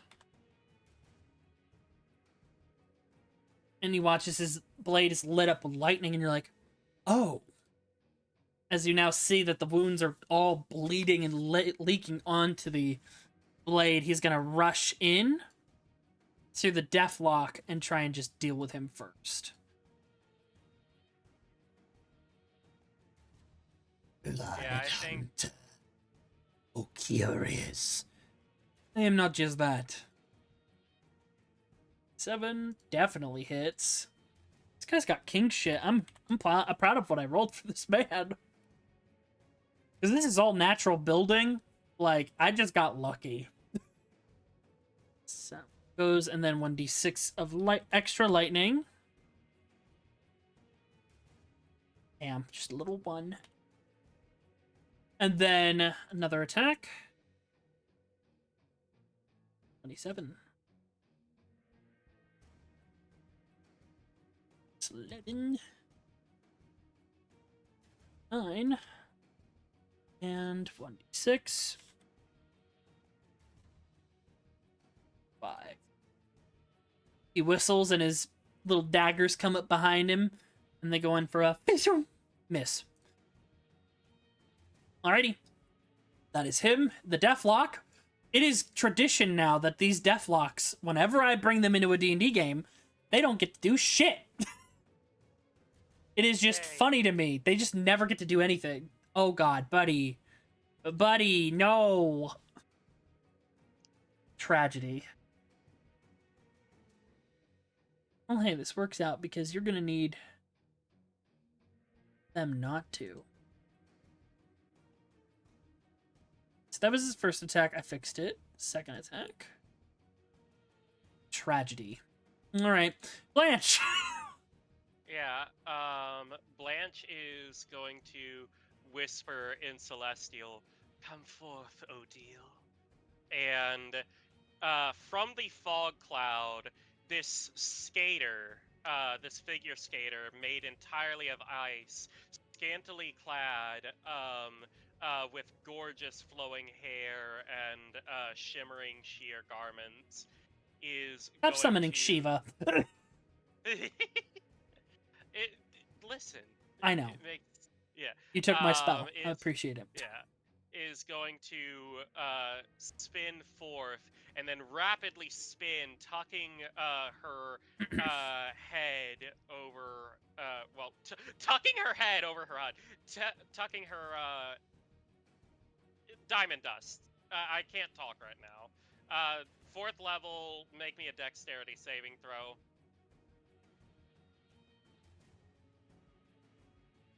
Dexterity saves. Alrighty, King. Diamond Dust. Oh. Oh man, her poor boys. Hold on. So I got 2 skeletons. 1, 2. Okay, well that counts for the first 2. 1 succeeds, 1 does not. I think they're gonna die regardless. And the zombie. Forgot, because this is we're using jump gate for this campaign, which is like all the new features and stuff like that except for the sheets. Everything is back to the thing where it's like auto rolling stuff or doing advantage, so I have to make sure. All right, zombie. Okay, so they all fail, except for 1, the skeleton. So it's, hold on, let me get my calculator out. The Skeeton. Well, one of them's like kind of oh no, they're dead. Yeah.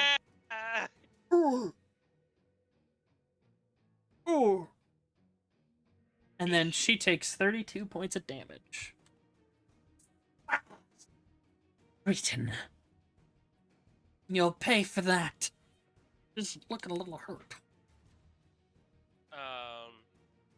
And then Blanche is going to move over.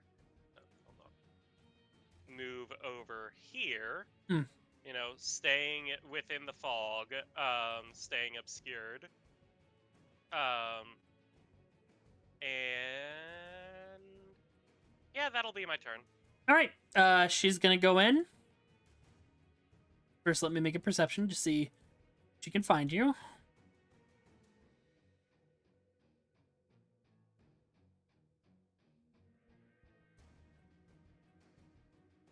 Ready? Let's see where them peepers lead. Yeah, that'll do it. She walks up to you. You will not get in the way of our work. We're almost done with the ritual. What? Bonk! Oh, fuck! Oh, shit! Salazar, not today, wench. Silvery bones.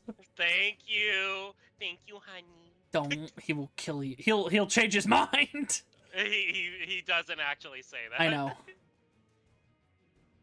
So she needs to roll again. And she takes the lowest. Watch her get another nat 20. Hey! So she misses on that one. Second attack. That'll hit. King, because Yeah. your blade song did end. Shield. Shield. Fuck Okay. it. Fuck it. So it doesn't hit for that one. Third attack. Okay, you're good. Hooray. Salazar's turn. He's just gonna try and finish off the guy right here. So he's going to go ahead and hit with his quill. Miss. Second attack. Hit. Yeah, this guy is toasty. As he stabs him, all these cacophony of souls just come out of the body. He runs over. And you see his eyes have been glowing this whole time. I see you. Hasted attack. Damn, son. Where'd you find that?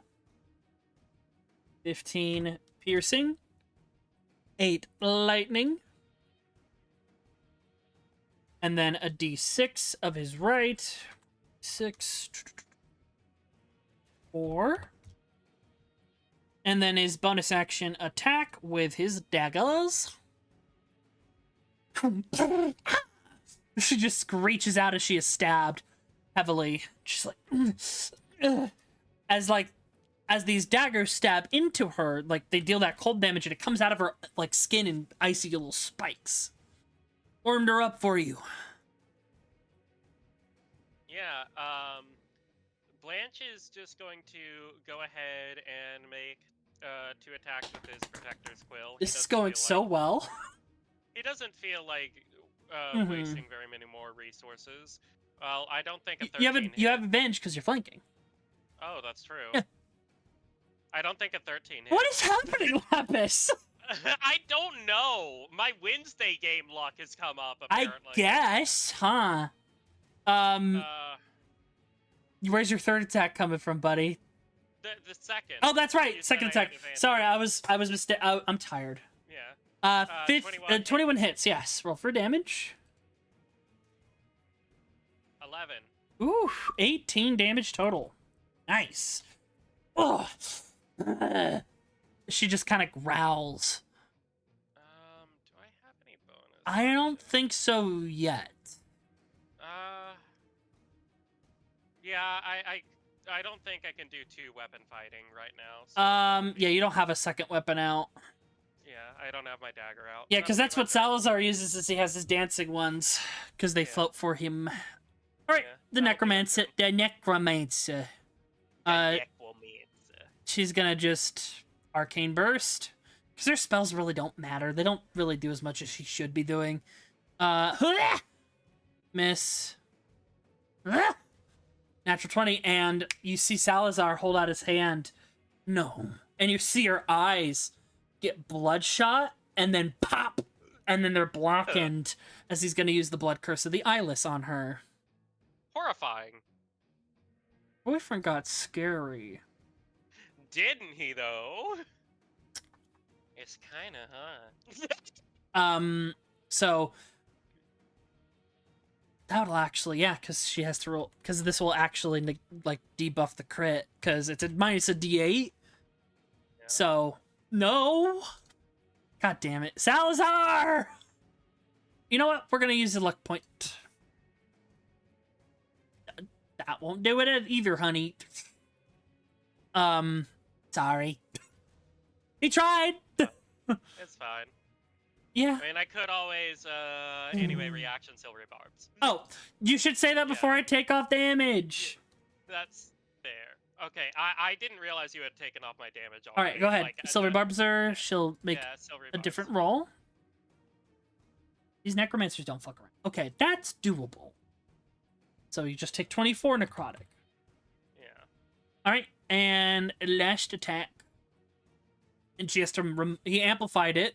So hold on, let me roll his damage because he does get hurt from advantage this. on Salazar. Yep, he gets hurt when he does that. I forgot. All right, so he takes 5 because he will heal for 1. Oh wait, no, yep. 0, so we'd only take. So we get 2 back. Okay. Math is hard. Her next attack is a 23, but she has to minus a d8 from it. because he amplified the blood curse. 3, 1, 2, 3. That still hits. So you take 24 necrotic. About the same damage overall. Mm-hmm. Salazar's turn. All right, let's end this then.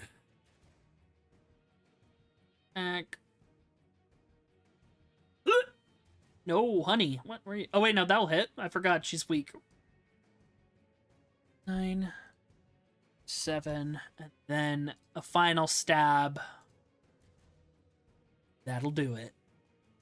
A screech as like that necromantic energy comes out of her and her body begins to wither and disintegrate.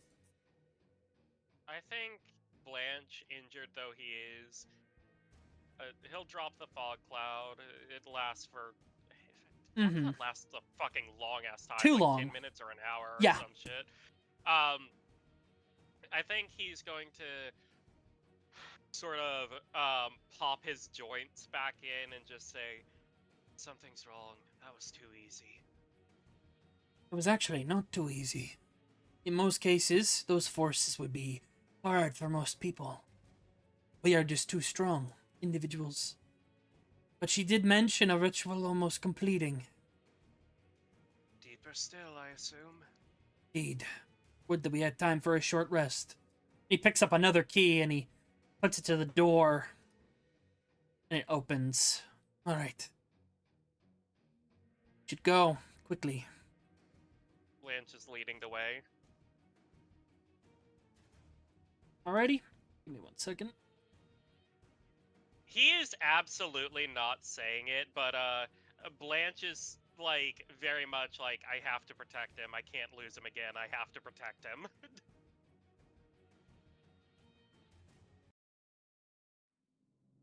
Alrighty. You make your way down the steps.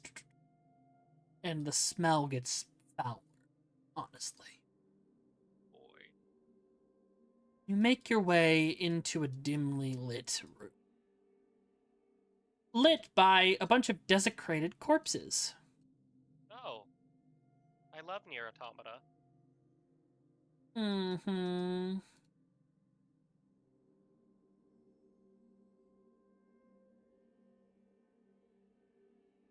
These corpses, however, are mutated and quite large. Oh, fun. Oh, wow, they hired the Exorcist. That's great. And you see, as you enter, coming in from 2 sides. First one, out of the shadows, right on your throat. Shit.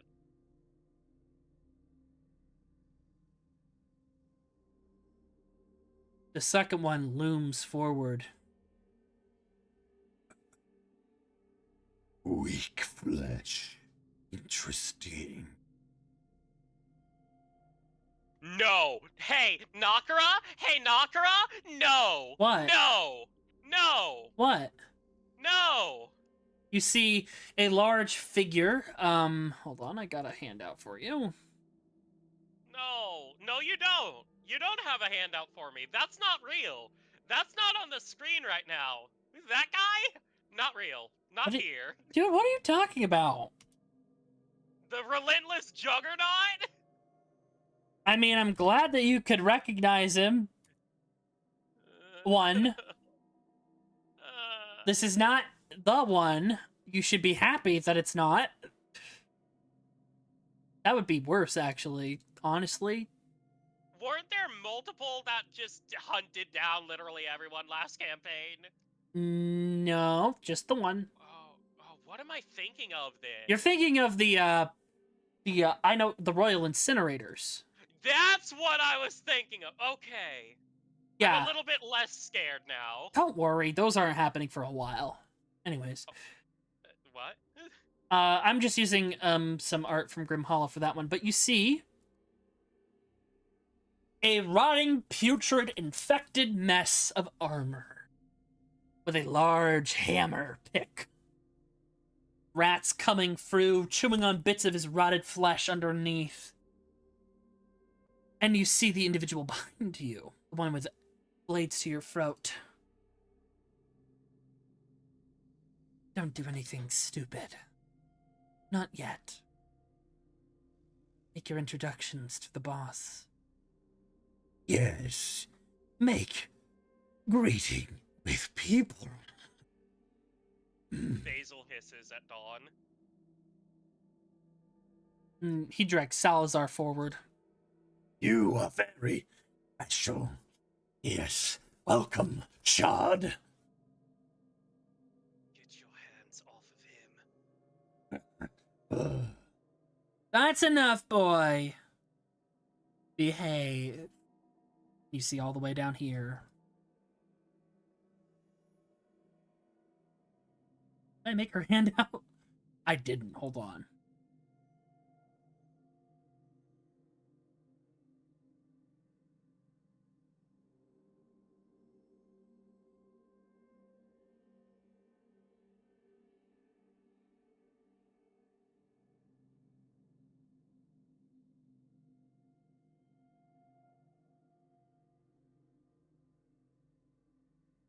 Go. Da-da-da. Thank you. You see this individual. A tiefling woman. A vampire. Gray-skinned, missing one eye. She wears a long black and red coat, cape, corset, and various fashioned accessories, and a crude, glowing, necrotic crossbow. This is Ixratu Kar, the champion of the Whispered One himself.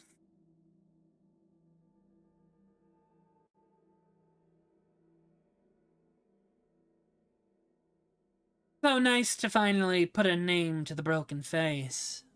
Blanche. He turns around. My name is Ixratu Kar, but I'm pretty sure you have an idea of who I know all about you. You have been a bad... Just smiles, her sharp teeth all pointing out at you, and licking her lips with her split tongue. Basil will bare his fangs and hiss at her in response. Cute. She snaps her fingers and Basil is gone. No! My boy! But you will not stop what is already put in motion, Blanchy. I am doing my part for my lord, and he has gifted me with an upgrade. I quite like it. But it was enough to drag Sally Wally out of retirement over there. And that'll work just fine. See, it's good to kill two birds with one stone. And me and Salazar have a history together, don't we? It has been a while since I have hunted you down, Ixratu. Did he not tell you? Blanche isn't saying anything. Oh, he hunted me to the ends of the earth. He's a dirty, dirty little plane hopper. And he's all about those who come from other dimensions and must not be trusted. But he has been around quite a bit, hunting down Therians, Vecna, cultists, and myself. Nakra, while she's monologuing, can I make a quick Arcana check and see if, like, Arcana or Insight to see if her, the Relentless Juggernaut, or Dawn seem capable of magic? Sure. That would be Can I... just Arcana check, I'll say, because Cass is not active in this campaign. 16. 16? She is a spellcaster. Okay. The Juggernaut and Dawn are not. But you see these corpses, their eyes, their mouths, these are all the missing people. Yeah. Their energy is funneling into this little statue in the center. Okay. Let me check something. But I think monologues are out of style and old-fashioned. So let's just get to it, don't we? And she just points her crossbow at Salazar, and she's gonna shoot him with Condemner. Steady aim to give herself advantage. Miss. Can I try to get an action off and cast Dawn over her? You may certainly try. I would certainly like to. All right. Let me Make me a displace dexterity save. Okay, that's fine. 20. Okay.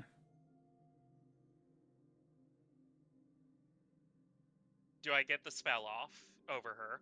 We shall see. Oh, hold on. Her stats are all. A 19. Second.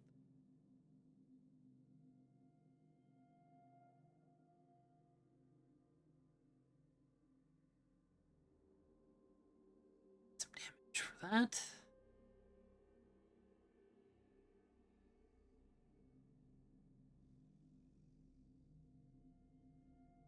You take 8 points of piercing damage, but Let the spell get off. Please let the spell get off. you may attempt your spell. It's a dex What was save. this? Oh, Dawn. Dawn? Okay, hold on. Dawn. Now, Con save. you hear her utter a word. Just give me an intelligence check. As we're about to go into combat, this is the last slew of things. Oof, okay. Alright. She needs to make a dex save. Con save. Con I got save? it wrong. Yeah.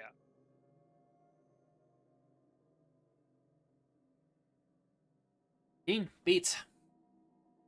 She'll only take half damage. She's still gonna take half damage, but this is radiant, so.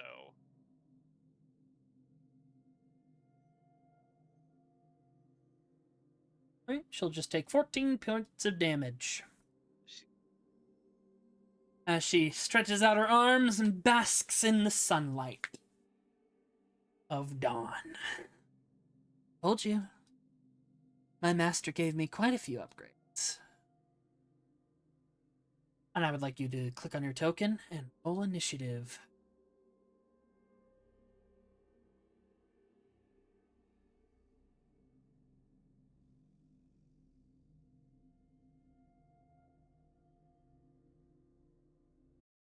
Wow, that just did nothing to her, did it? It dealt damage. Barely any. Oh, you just haven't taken it off the token. No, I did. Oh, yeah, it just barely did anything.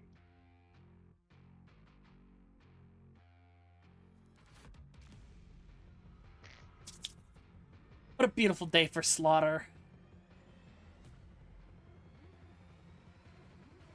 How poetic.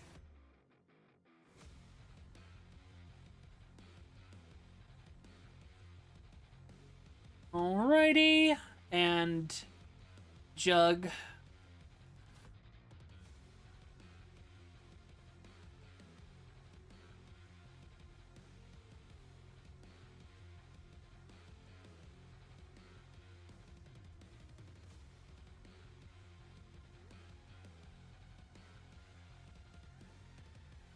Be lucky that that's what he rolled.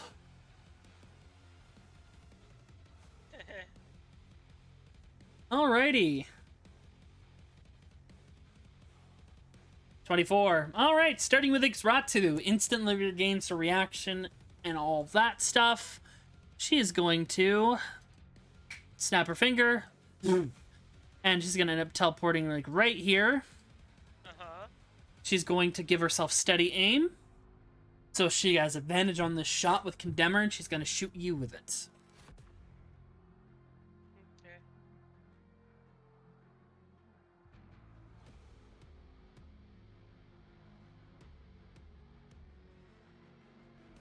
21 hits.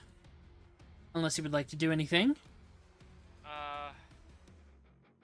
Can I silvery barbs an attack against myself? Yeah.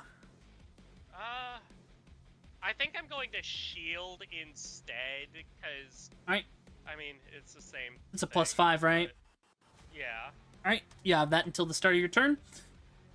Just... Oh,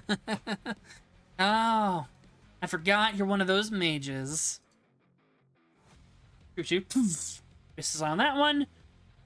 And third shot. I'll miss too. You're lucky.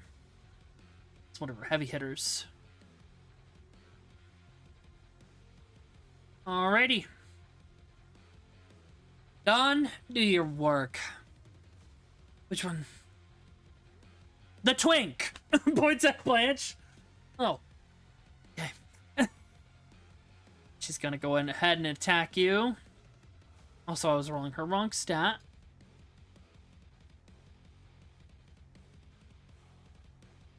There we go. 16 misses.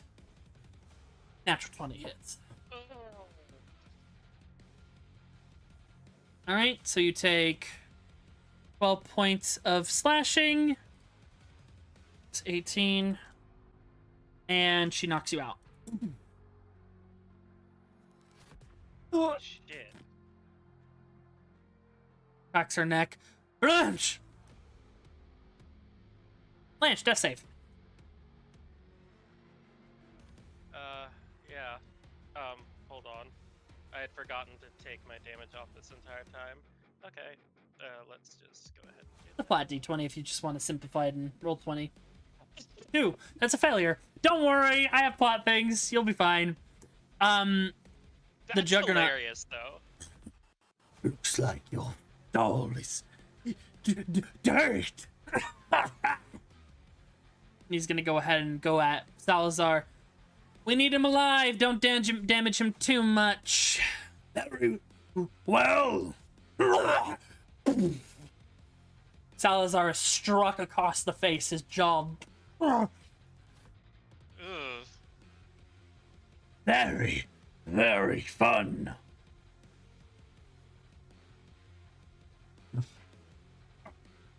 More. He's gonna punch him in the stomach. I'm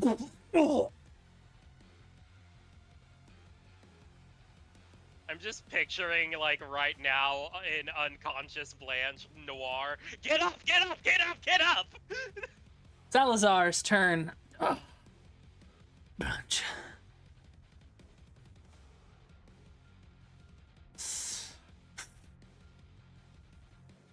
I do not want to do this, and you do not want to either, Ixratu. What is your plan? You can't know that, truly. I'm sorry. That's just not how this works. Very well. Click. Boots effaced. He's gonna zoom over. He is gonna get an attack of opportunity from the man's. Misses. And he is going to feed you as an action a potion of superior healing. Okay. Which is... Get up, Blanche. We have to get out of here. That is 8d4, so 8 times...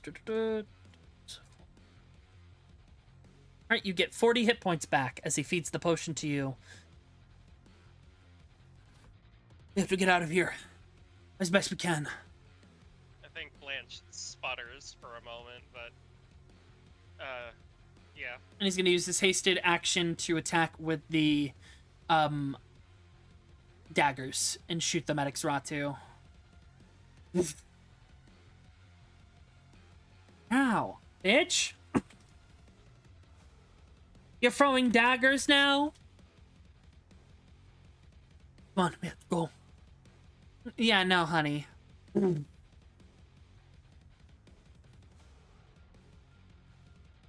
The boss has plans for you. Just gonna go ahead and attack him with her bloodshed rapier. Ooh, and then...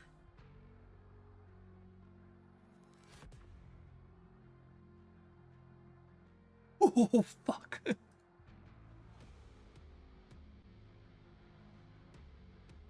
7 necrotic. 15 sneak attack. She's gonna attack again. And she's actually gonna use one of her legendary action abilities to get sneak attack once more.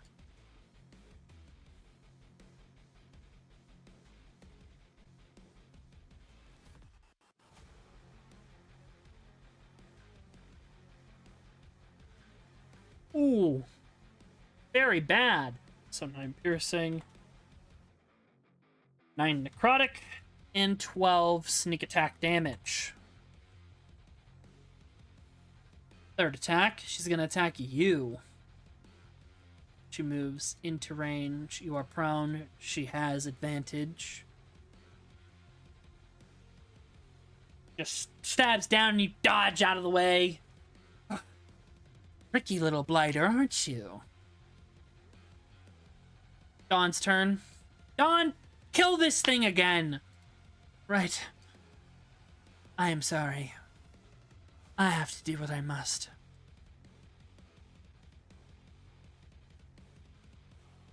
.24 hits. Shield. Shield, alright. Still hits. Oh shit, never mind. Then. Yeah, so you're fine. Yeah. Because it's a meets beat. You take 7 slashing. 17 necrotic.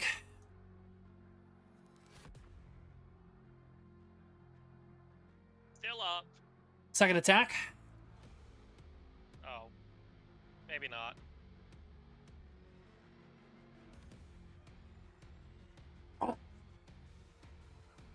Stop! Salazar holds out his hand, silver barbs. They have nothing to do with this. Oh, but they do! Ah, fuck, you made her miss.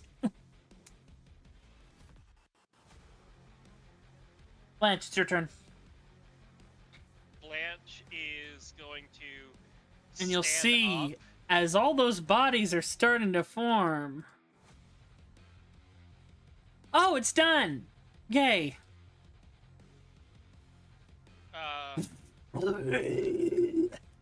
Into a zombie clot. Oh. Okay. Cool. Also, if you see on your like, you can click on that little blue dot on the corner of your token, and now it's an easier rotate. It's so nice. Oh, fun. Fun. Blanche is going to spit this sort of liquid, Oilish. shadow and light, that is his blood, on Dawn as he stands up. He's going to sort of weigh, his options. Action, haste, bonus Fair. action, blade song. So that is going to. Oh, wait, bring hold on. up My.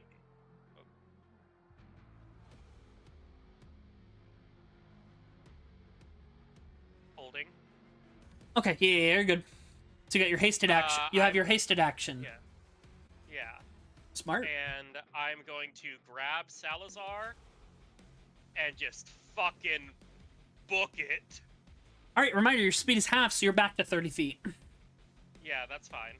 And that is also... Because you're grabbing Salazar. And that is attacks of opportunity from both of them. And the Juggernaut, because he has a range of 10 feet. So, Jeez. they're going to go for you. Where do you think you're going, boy? Ooh, that misses. You're very good there, Dawn. Misses. Juggernaut. He's going for Sal. Hits Sal. "Ugh!" And you hear a crunch and a crack as you see him go for Salazar's leg, and it bends forward and the bone pops out. Ugh! And Salazar falls to the ground. Even while I'm still holding him? Yeah, so he's dragged. So that has impeded your movement is now tripled, like half down more. Shit. Is enough. You hear a voice echo out. Ah. My apologies. The music's gonna change. I think Blanche hears that, and he is just going to stand over Salazar, shielding him. And you hear a word. Yeah. And you are stunned. And so is Salazar. As he's standing there, barely his leg in place, you are both under power word stun.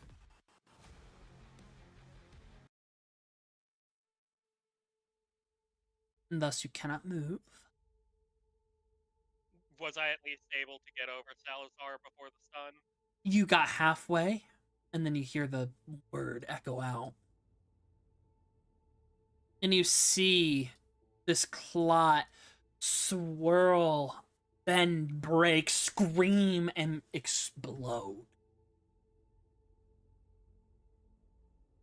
And floating in its place,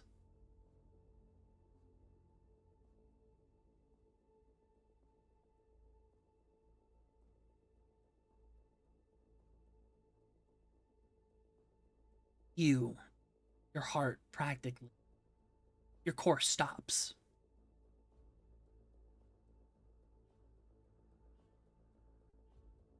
Gilded body, desecrated and broken.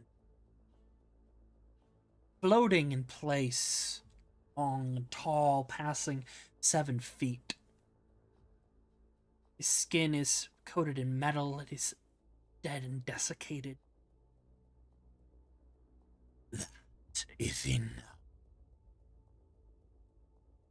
You see the whispered one, Vecna, god of undeath and secrets. It's forward. Ixratu, I told you not to abuse your new power and get straight to the point. He snaps his finger and Salazar is pulled and laid on the table. Am I still stunned? You're still stunned. Ah, where am I? Floats over. You must be blind. And he snaps his finger and you're able to speak. You're not able to move. I think Blanche is just... I think he's too terrified to speak. I am glad to finally put a name to the faith, though it is a disappointing and damaged one. You did something. You killed my concubine. Shakes his head. That was a mistake. No matter. Your punishment is convenient for me. For you are connected to one I did not expect. I am not here for you. I am here for the shard. He points at Salazar. I have come to collect the final piece before my eve of ruin. Before it is time. I must fulfill the end of my bargain. He just verbal spell? Why is there just no pure verbal spell? Damn it. As he looks at Salazar. Yes. You shall do nicely. It was very difficult finding a shard of you across the multiverse. But I think we found a very fitting one. Blanche is just going to scream. Like, I think it is this awful, awful, horrible noise like nails grinding on a chalkboard. Just pure, utter rage, directed at Vecna.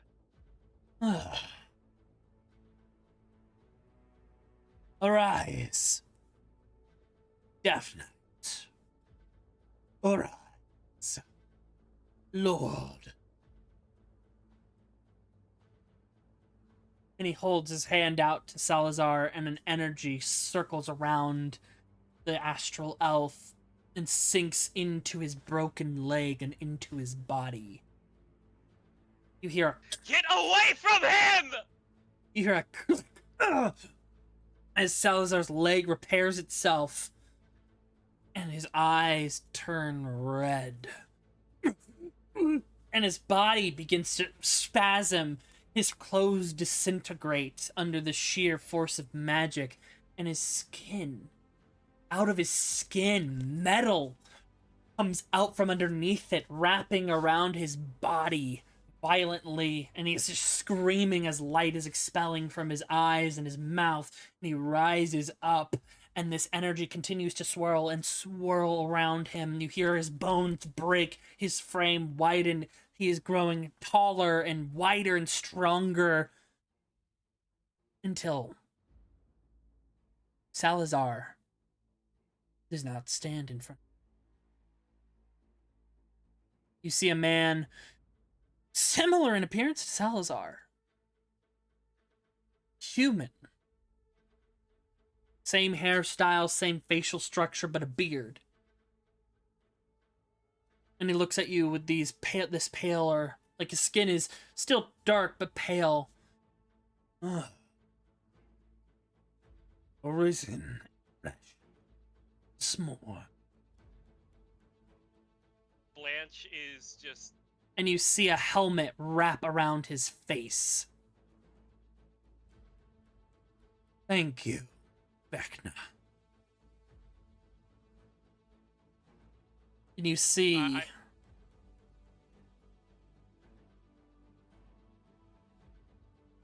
Sal? Lord... There is no Salazar. There is only Soth. And he is going to swing down and cut you in half, pushing you back violently. I think Blanche's eyes dilate like camera lenses. And he steps off of the platform.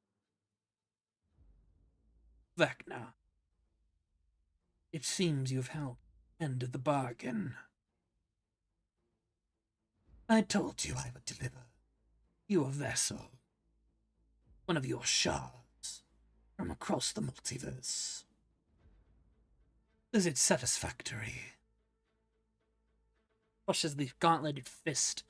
Yes. However, there is weakness in its mind, in its heart. I must dispel it. Then go, Green. Safeguard the peace. We do not want any interlopers interfering in my remaking. Very well. And if this is done, you will hold your end of the deal further. Of course. I will give you your heart's deepest desire. Blanche, you find your half body inching forward. You drag your arms moving.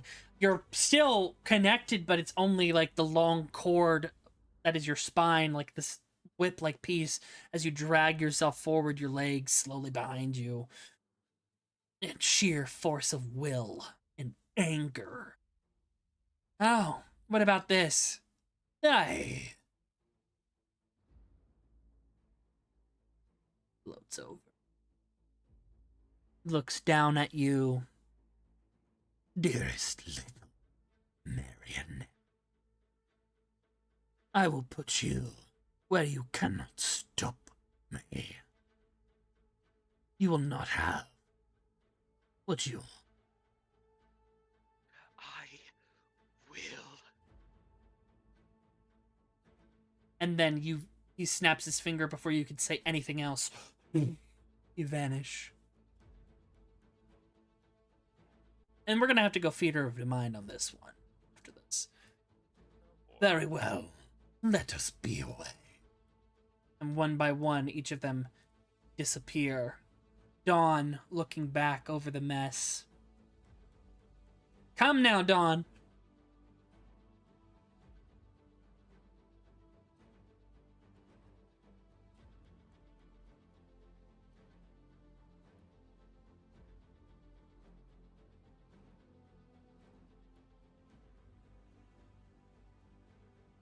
As you awake, Muriel.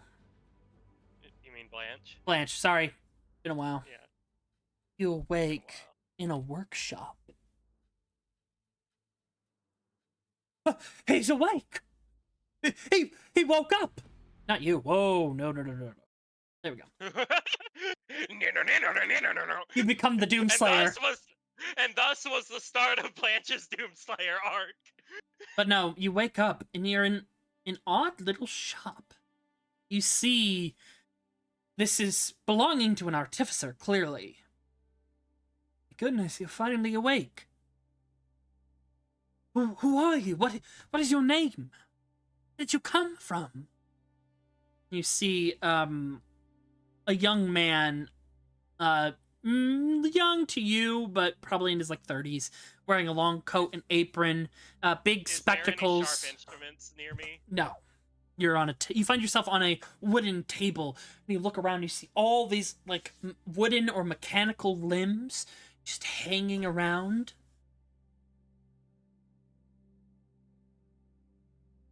Are you okay?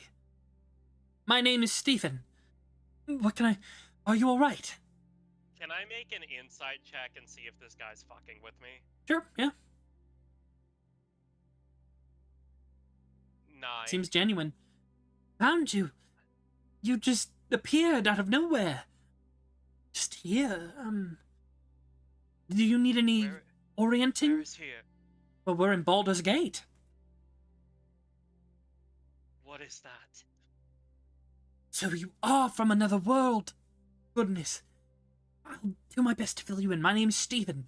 I'm an artificer, and you are in the lovely city of Baldur's Gate, here in Toro. Has Blanche ever heard of such a place? Mm-mm. Toril? But you look down, and your body has been repaired with new pieces. I did the best I could, but I fear I do not know your origin, but I reverse engineered it as best as I could. You've been out for about a few weeks.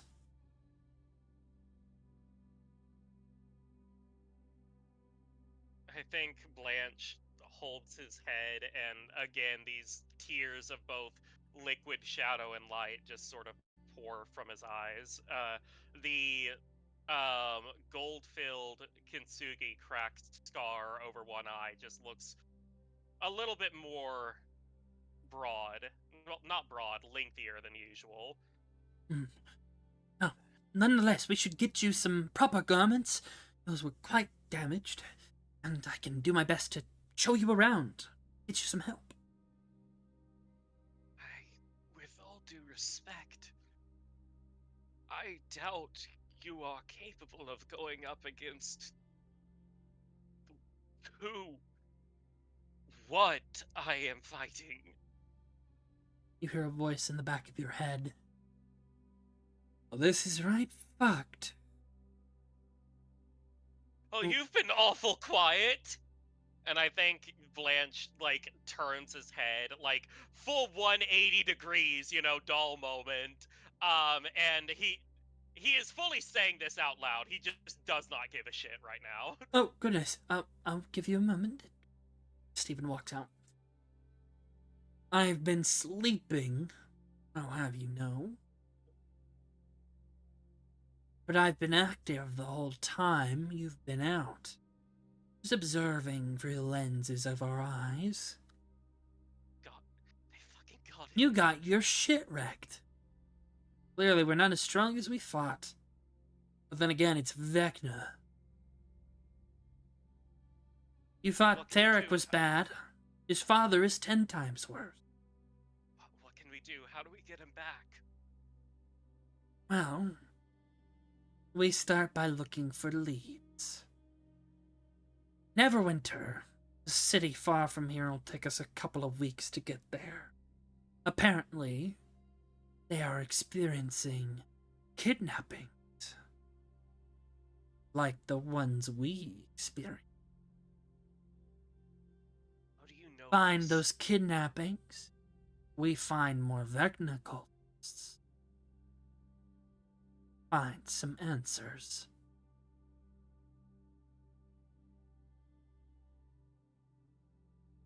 I think Blanche will sigh, sort of, uh, um, turn and click his head back into normal place. He's just going to shake it and say, I can trust you, right? I mean, it's not like I really have much of another choice, but... Exactly. Let's get ourselves oriented. This city has quite a few splendors. A nice little magic shop for... Have you just been listening in, or when you say active, have you been roaming? I've been roaming. Well, I think Blanche will sigh and say, if we were in this situation 500 years ago, I think I'd be pissed at you, but I like to think I've grown since then. Good. Because we're gonna need Just- all the strength we can. That is where session 0.1. You may now all unmute. I'm sorry if that was boring or anything. Oh, cat disappeared. Cat's gone. But just what you can expect. That's what you can expect from a Nakara session. They fucking got him. Oh, They Is got anyone my else boy. having an issue where D&D Beyond won't let you close out of handouts? I don't. You mean Roll20? Yeah, no, roll 20. It might be the thing itself. You might need to refresh because we are using Jump Gate, so there's a few beta features here. That's okay. I was wondering why Jump Gate was popping up. What is that? This is the new format. Okay. Sakura, give him back. Got chopped. So any other questions? I see there are a few. Astiel, you had some character sheet things you were trying to figure out? Oh yeah, it was just something about the section artificer where for some reason the levels weren't aligning with the subclass features. So the third level feat is in the fifth level feat place. Let me see. Because that's how the one I found was. It has features at because they are features, not feats. It has features at 3rd, 5th, 9th, and 15th. Finally. So let me see. You got your vivisectionist, because you're clicking on your class features and all that, and I see them in there. Yeah. What are you missing? It's not that I was missing anything, it was mostly just a character creation See.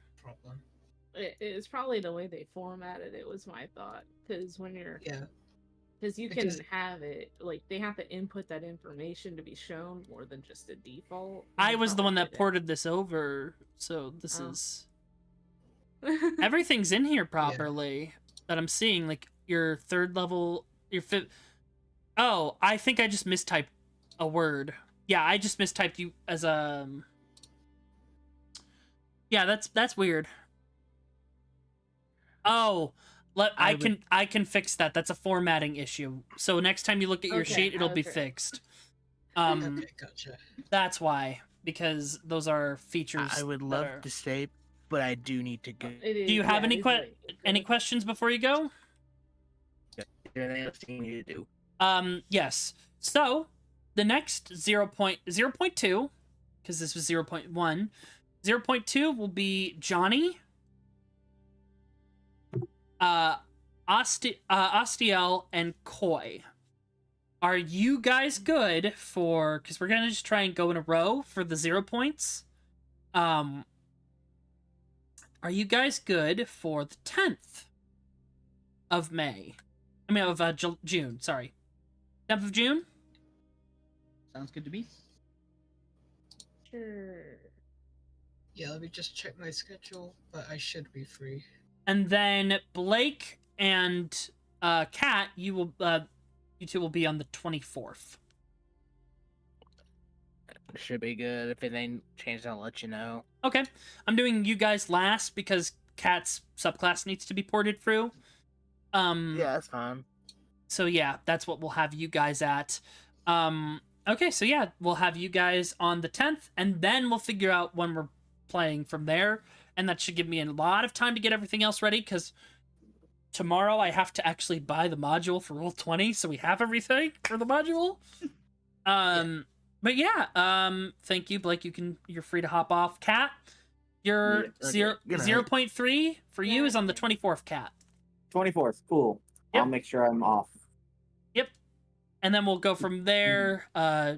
This is what you needed fixed. You needed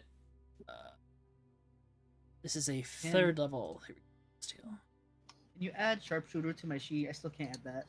You can't add your feats. I cannot add the Vecna fucking sharpshooter. stole my situationship! Yeah, you're welcome.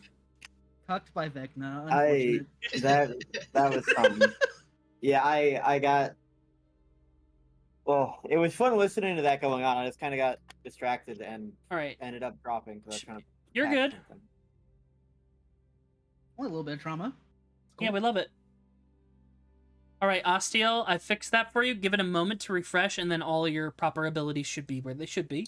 Sorry about that. Yeah. Because I was using Alchemist as the base to port you in, because it's easier to format. But yeah, it should be there. Okay. I'm gonna go offline. I'm gonna go off stream. Holy crap! That many people are watching. You guys made a mistake. Yeah, you're so popular. It went up to like 13, 14. Damn. You law. More than the damn We're gonna thing. go ahead and raid someone. Let's see who's live. Oh, I'll go ahead and raid Ophelia. I mean, no, Primrose. Well, I may have sent some of the people from Yucapena into here, which is why. You're fine. More the merrier. Alrighty, so we'll see you If I guys hadn't- next time. Have a grand old time thinking about all that. And I'll talk with you guys some nitty gritty after the fact. But thank you guys so much for watching. Bye-bye. Bye.